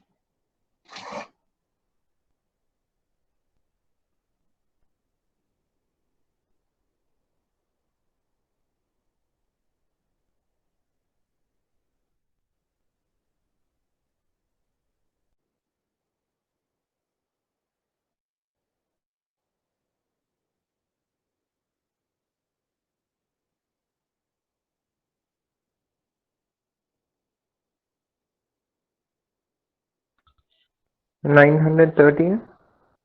913. Okay. 13. 13. Give me some decimal. Always work out for decimals, huh? Because there may be, if you round off, you don't see the differences. Always at least work out for 2 decimal places. 913 point something. 0.19. 19. Okay. The second one, the interest rate drop.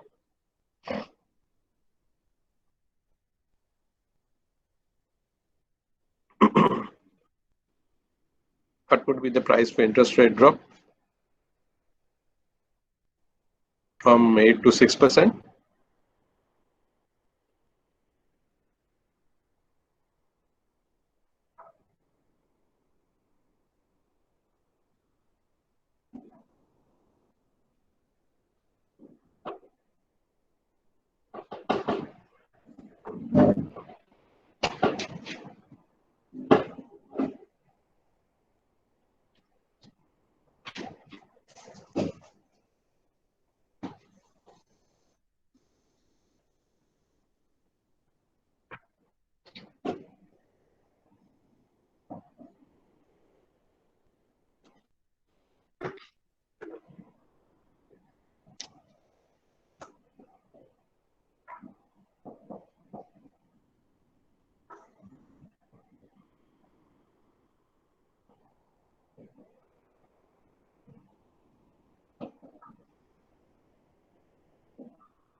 What is the answer for that?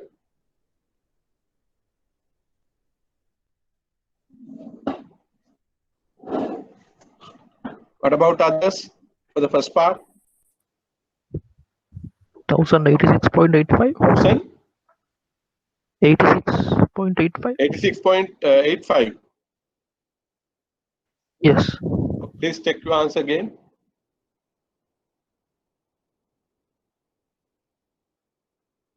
Anyone else got anything else?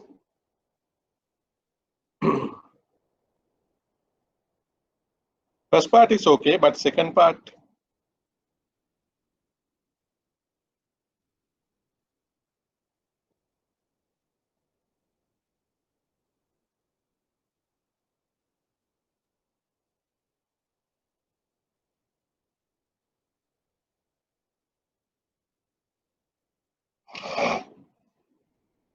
Okay, let's work it out together. So,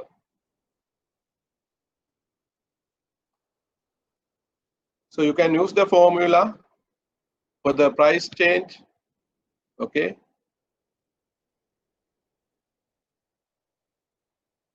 So this is the convexity adjusted formula. Delta P over P equal the duration. The bond duration is 4.99. Remember we worked out earlier 2%, 0.02 positive divided by 1.08. the original interest rate plus half, half means 0.5 times Cx, Cx the convexity factor, price times delta R to the power 2. Delta R is 0.02 here, to the power 2, and multiply by 100, you get the percentage. So if you put the percentage into the absolute value, your price would be, new price would be 913.1926. Okay. Similarly, if you compute the positive interest rate drop from 8 to 6, you will end up with same thing. Okay. Only thing is here, instead of positive 0.02, you end up with minus 0.02. Your price percentage is 80,000. You end up with 1,098.007. Okay, so your price change is the 9.80%, and your, as a result, your price would increase to 1,098.007. Okay, so clear?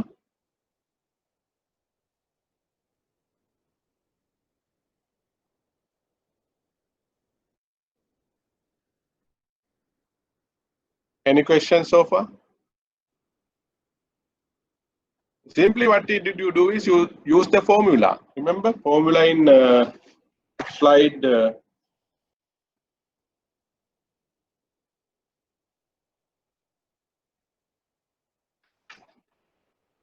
68. Delta P over P equal minus D times delta R over 1 plus R plus half Cx into delta R to the power 2. So the same formula I have used here, and you came up with the number of the price percentage change, and then use that to compute the price. Okay. So let's look at let's do the comparison now.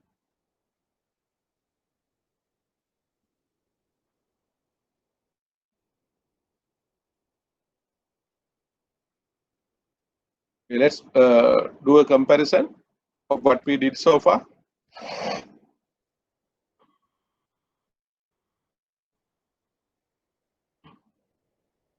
Can you all see the board? Can you see? Yes, sir. Okay. Okay, all of you can see the board now. So earlier if you look at, I have given some numbers. So the first one is the price at 10% increase, 10%, and price at, second one is at price at 6%. Okay, 6%. Original price was 1,000 at 8%. So when, okay, I'll go to the second one first. So I have three prices given, first, second, third. I'll start with the second one. Now, second one is basically the answer to the second and third part of your question. Answer to the second and third part of the question. Compute the price of this bond if yield increases to 10% and yield decreases to 6%. So our price was 912.89, 1,098.35. Okay, that is the second and third. Then the price given under item number 3 is answer to the fourth part. Compute the price of the bond in 2 and 3 by using duration model. Okay. So when we use the duration model, prices were 907.54 and 1,092.46. Right? Now, the first part we just did was without using the simple duration model. Since there is the price, the interest rate change was just 2%, we use the convexity adjusted formula to compute the price. Okay. So what do you see? Now, the main observation what we can do is when we use the simple duration formula, the prices we get is quite different. But when we use the convexity adjusted formula, those two prices are more or less very much close. You see, 913.19, 912.89, small difference. Again, 1098.01 and 3.34 difference. So hardly any difference, almost same. If you round it off, almost 913 and 1098. You see. So why? Because we did this adjustment for the convexity. So now you will understand if we want to use any price sensitivity of any instrument or change in price for any fixed income security over a period for different interest rate movements, where the interest rate movement is large, we have to use the convexity adjusted formula. So if you know the convexity adjusted formula, and if you know the convexity, it's very straightforward. You don't have to do all these numbers manually. You plug into the convexity adjusted duration model. So you ended up with whatever the new price or impact on your price. And you can do this for the entire balance sheet as well. So you know, if you look at slide number 70, we can compute the impact on the entire balance sheet.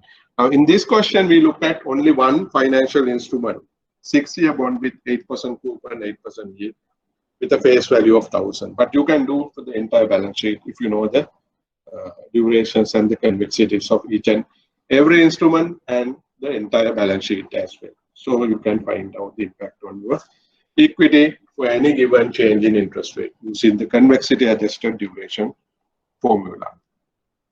So that's the basic summary. This question is very clear, very broad question, which tells exactly about duration and how we can apply the duration formula for small interest rate changes and how we can apply it for the large interest rate changes, how we can compute the convexity, we can use the convexity adjusted formula. Any more questions before we move on to the next question?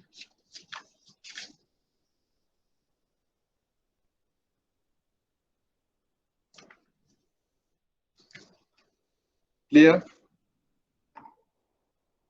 Anything you need clarifications? Okay. So if you don't have clarification, let's move on to the case study 2. Okay. So let's move on to case study 2.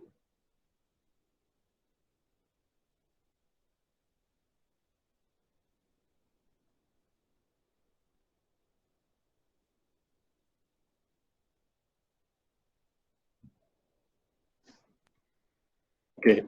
Case study 2. Suppose that a small investment bank has developed a 5-year deposit product with a guaranteed fixed annualized compound interest rate of 8%. Okay. So each deposit certificate has a value of 1,000. So each certificate has a value of 1,000, and it gives it's a 5-year deposit product, and it will give a 8% compounded interest rate over 5-year period. Deposits cannot be withdrawn prematurely. So there's condition, deposit cannot be withdrawn prematurely. So there is no risk of premature cash flows. Okay. So as per the bank's investment policy, banks' investments are restricted to only to government and corporate bonds. So as per the policy, you can invest only in government and corporate bond, nothing else. And the bank adopt duration model to manage interest rate risk. Okay. So the methodology they follow to manage interest rate is the duration model. The bonds are actively traded in the market. So there are bonds actively traded in the market and have face value of 100 or 1,000.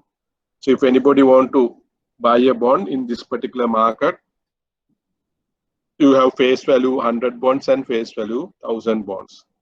So discuss 2 possible strategies available to the bank to manage interest rate risk. Prove your answer with relevant cash flows to the bank.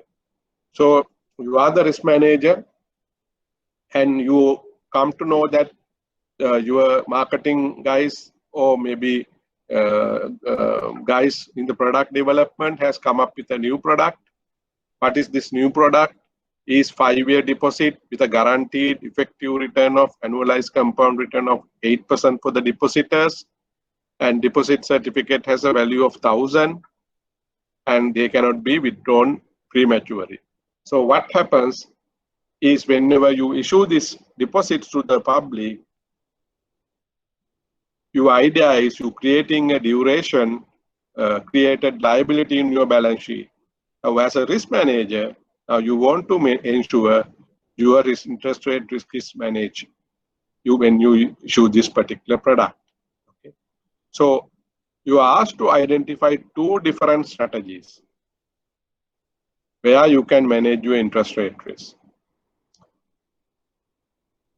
Can anyone give an answer? Give a first strategy. There may be many strategies, but give one strategy, very simple strategy.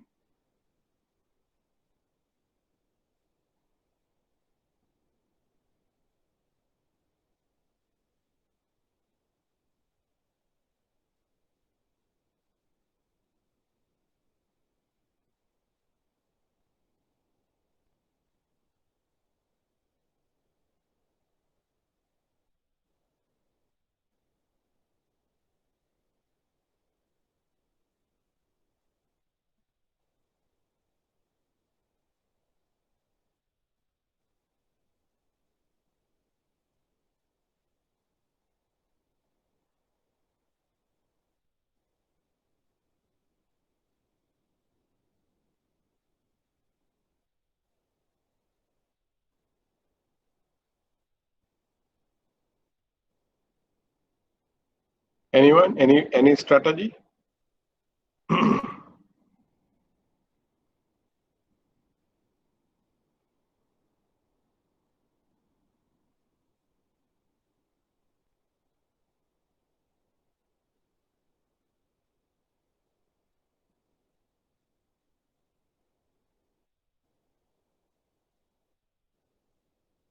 No ideas? Okay. Let's look at this way.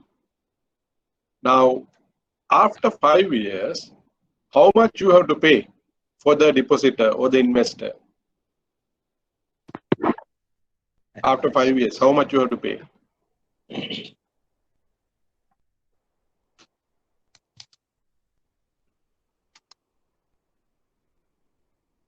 After 5 years, how much you have to pay? 1,469. 1,000? 469. 1,269. 1,469. Okay. So after 5 years, you have to pay to the depositor 1,469, exactly right, because the interest rate is compounded, okay, at a compounded interest rate of 8%. So you will have to pay 1,469, that is 1,000 into 1.08 into the power 5. Okay. So basically, what you have to ensure is when you create this liability, you have exactly equal asset is created. At least you have some sort of asset to match this cash flow, isn't it? Okay, so you have a liability has been created. You have to use the funds to in a such a way that you have a matching asset for this one, matching cash flows. So if you can match the cash flows, basically that's duration hedging. Okay. So what is the first alternative you can think of? So if you can invest in a bond, you get a similar cash flow or much closer cash flow to the cash flow you need to pay this depositor after 5 years, then basically you are fine. So pretty simple way, of course, what you can do is, the first strategy, you can invest in a 0 coupon bond with a maturity of 5 years. Because maturity of a 5-year bond, 0 coupon bond has duration of also 5 years. Okay. So duration of a 0 coupon bond equal to maturity, where if you take maturity of 5 years 0 coupon bond, duration is also 5 years. Okay. So, so if you have now,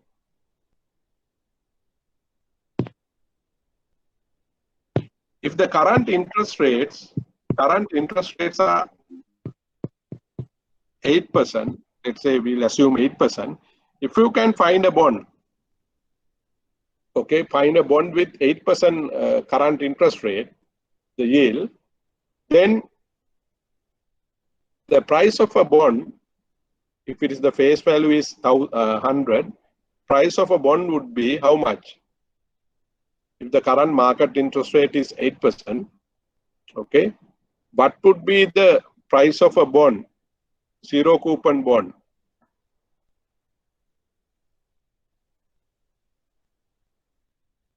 What would be the price of a zero coupon bond? 68. Huh? Yeah, because 100 face value divided by 1.08 to the power 5. 68.06. 68.06, right. So, if we can, because it says the market is very active, bond market. So, if we can find a bond with 8% coupon with 5-year maturity, so your price of a bond, so you can buy a bond at 68.06. That is price of a 5-year zero coupon bond equal 100 divided by 1.08 to the power 5. So that's come to 68.06. Okay, clear?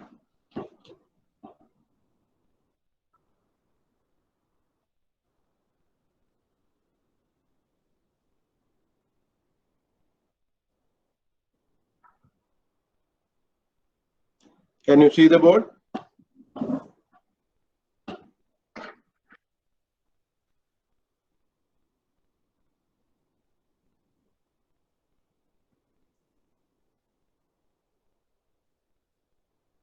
Can you see the board? Can? So price of a zero coupon bond maturing in 5 years at current yield would be 68.06. Now, when I issue this deposit, how much I am getting?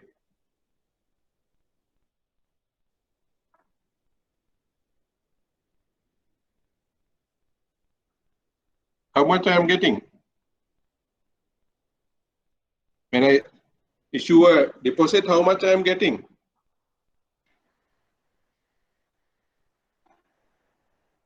$1,469. No, when I issue my deposit, how much I am getting? 20,000. You have to pay at the 5 years. When you mobilize this deposit certificate, how much I am getting? 30,000. 1,000 rupees, because now this is a 1,000 rupees certificate. So when I issue this certificate for someone, I'll get 1,000 rupees. Okay. So for 1,000 rupees, if I have this 1,000 rupees, how many bonds I can take? 1,000 divided by 68.08. 08. 06. So 08. 05. Yeah. Okay. So It's how many bonds I can take? 14. 14.65. Okay, roughly. I am giving for the explanation. I am giving the what you call decimal as well, but you can't buy decimals. But you have to get either 14 bonds, or you have to invest little more and get 15 bonds. But for the explanation, I use 14.69. In practice, you can't use 14.69 bond. Either you have to buy 14 bonds or 15 bonds with additional sum.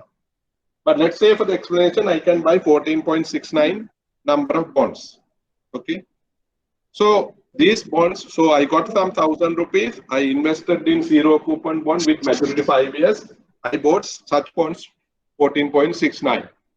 So after 5 years, these bonds will mature. So how much I will get? How much I will get? at the maturity of the bond?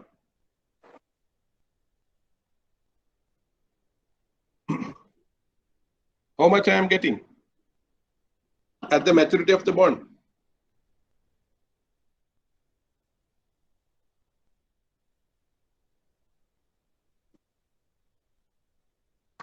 When these bonds mature, how much I am getting?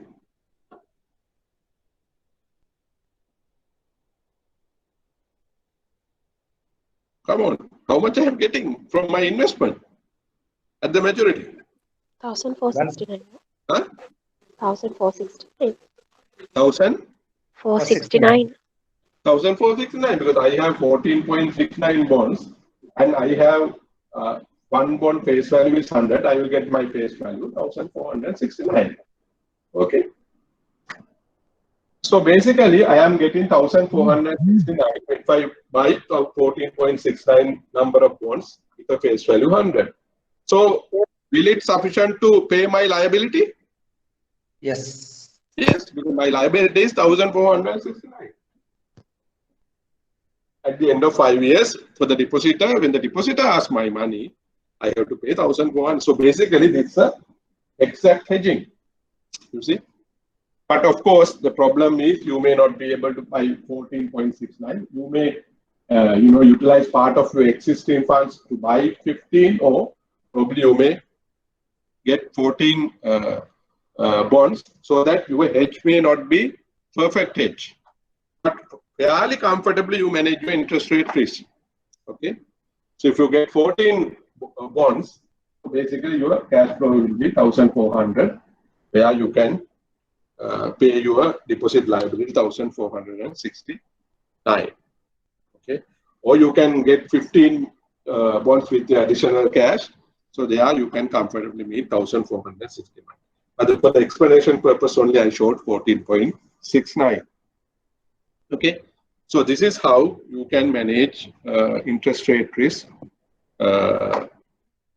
when interest rate goes ups and down. So that's the one strategy.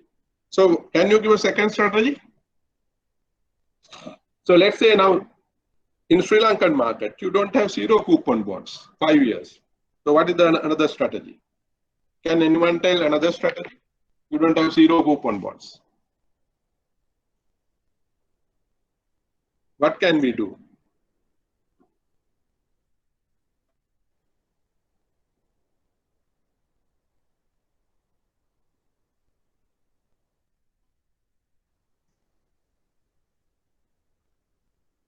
Can anyone tell? Okay. Now, if we don't have a zero coupon bond, we can think of a coupon bond. But what is the prime criteria? What is the prime criteria? If you want to hedge, that's the prime criteria. What is the prime criteria? Interest rate, the yield, Right. and the interest we are giving, the yield from that coupon and the interest we are giving to the customer should be equal. Yeah.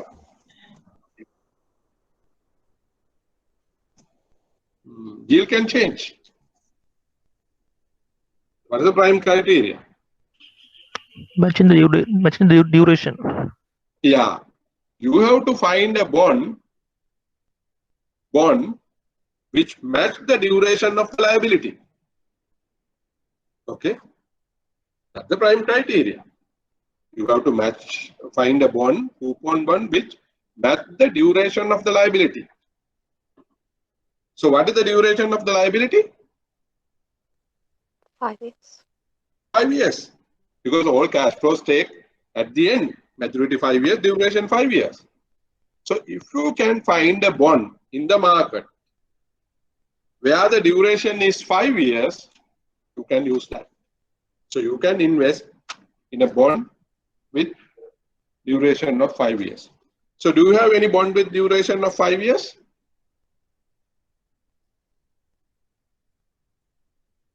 Anyone? Yes. Remember last question? Remember last question? We are lucky.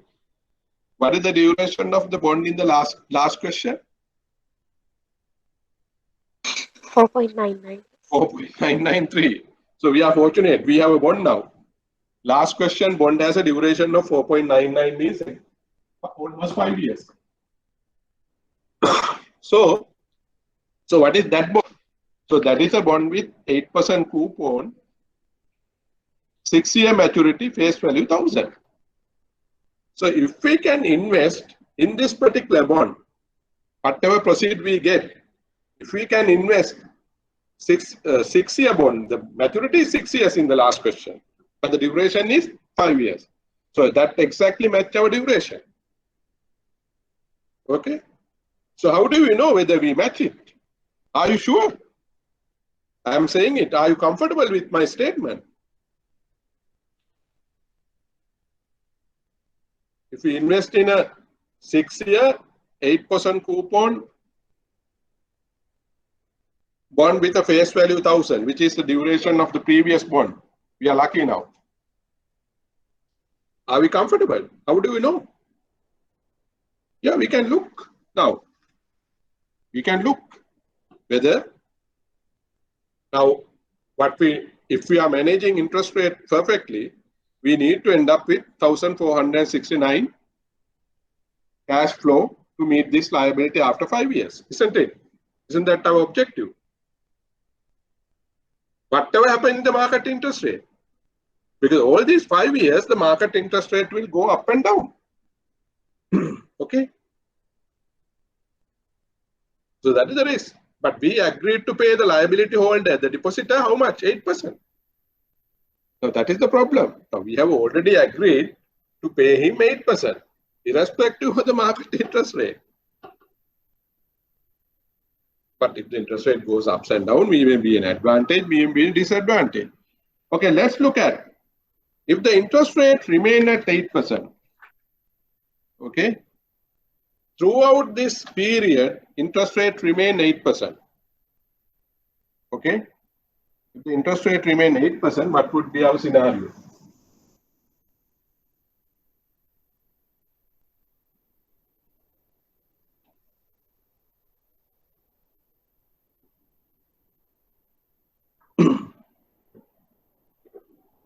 Okay.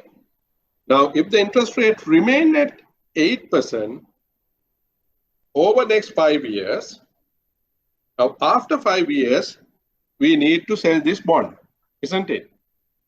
After 5 years, we need to sell this bond.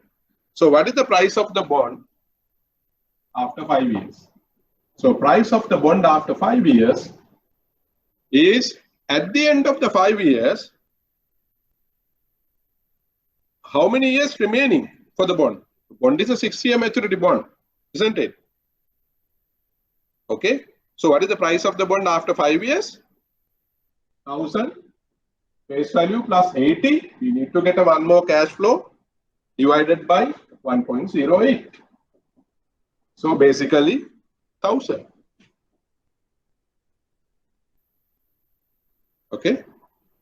So after 5 years, if the interest rate remain at 8%, we can sell the bond at how much? 1,000 rupees.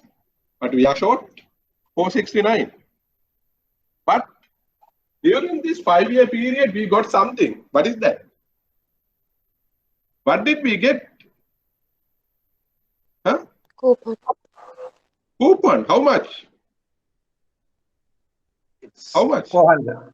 400. 400. We got our coupon 80 into 5 years. We got 400. But what we do with coupon? Just keep it quiet. We can invest. We can invest the coupon,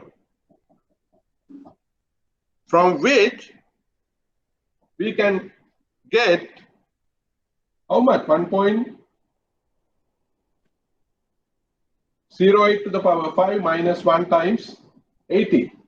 We can get 69. Sorry, divided by 0.08. This is a compounding. This is a, reinvestment value. As bankers, you can get the reinvestment value using this formula. So at the end of the 5 years, if I sell this bond, if the interest rate remain as it is, I am ending it with my 1.469. So am I safe now? Am I safe?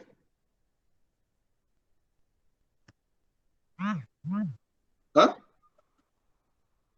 Yeah, because I am matching my cash flow liability. If I can get this bond, right? So I look at the worst case scenario. Let's say interest rate increase. Interest rate increase to 9%. So you can work out for any interest rate decline or increase. So if the interest rate increased to 8% during this period, okay?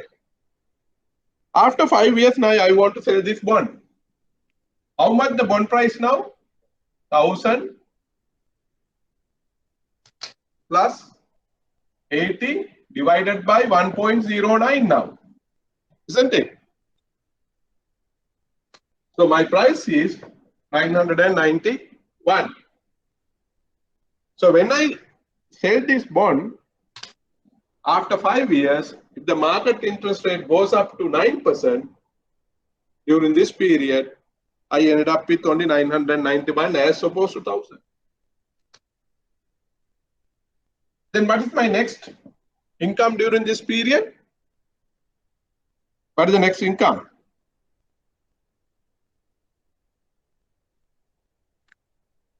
During this period, what else I am getting? What else I am getting? Come on.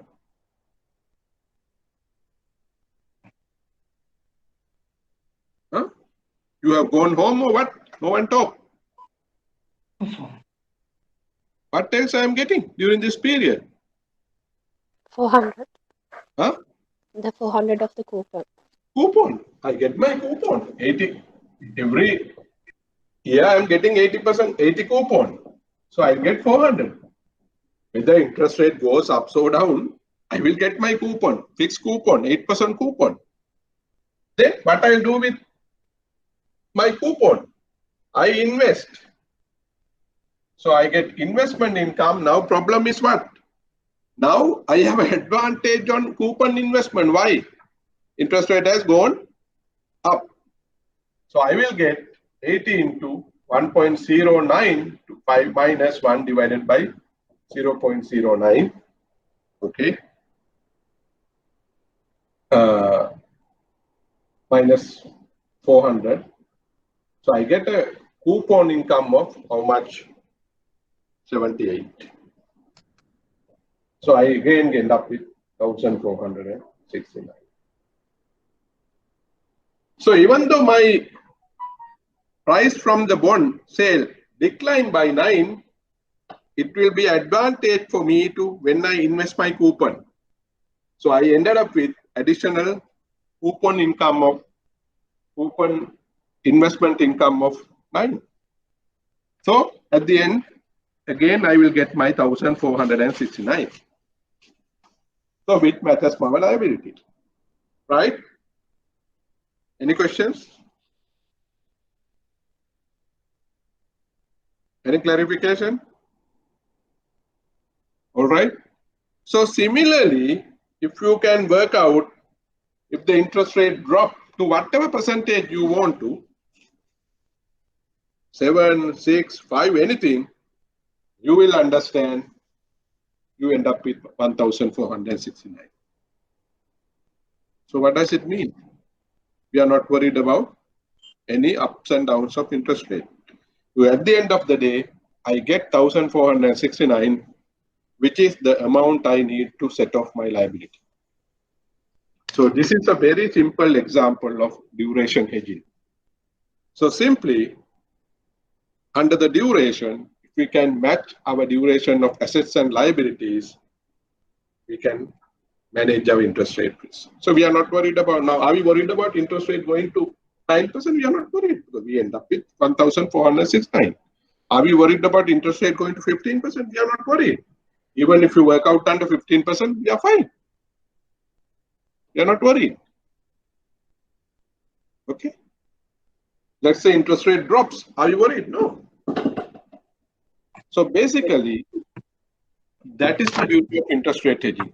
But of course, in practice, you may not be able to find the exact bond in the market. So in that case, probably you can use a bond with very much closer duration. Now here, fortunately, we have this bond, 6-year maturity, 8% coupon, 1,000 face value bond. But of course, now since you want to match 5 years, you may not be able to find the exact 5 years. So probably you may have to use a bond little above 5-year duration or little below 5-year duration, depending on the market. Okay, so that's the important point.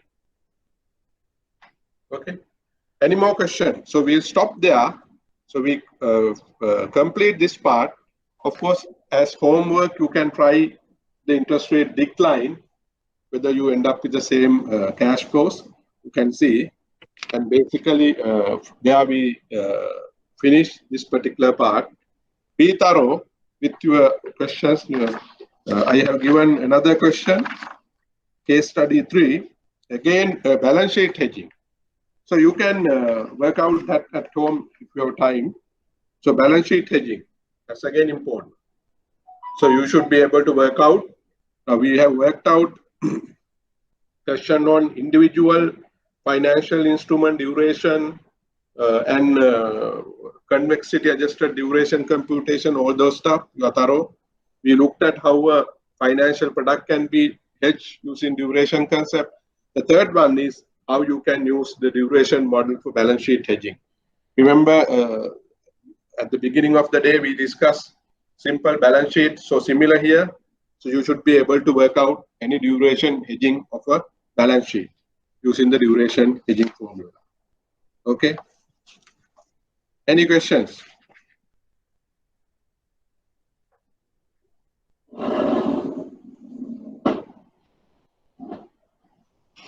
Anything you need to clarify before we stop for the day?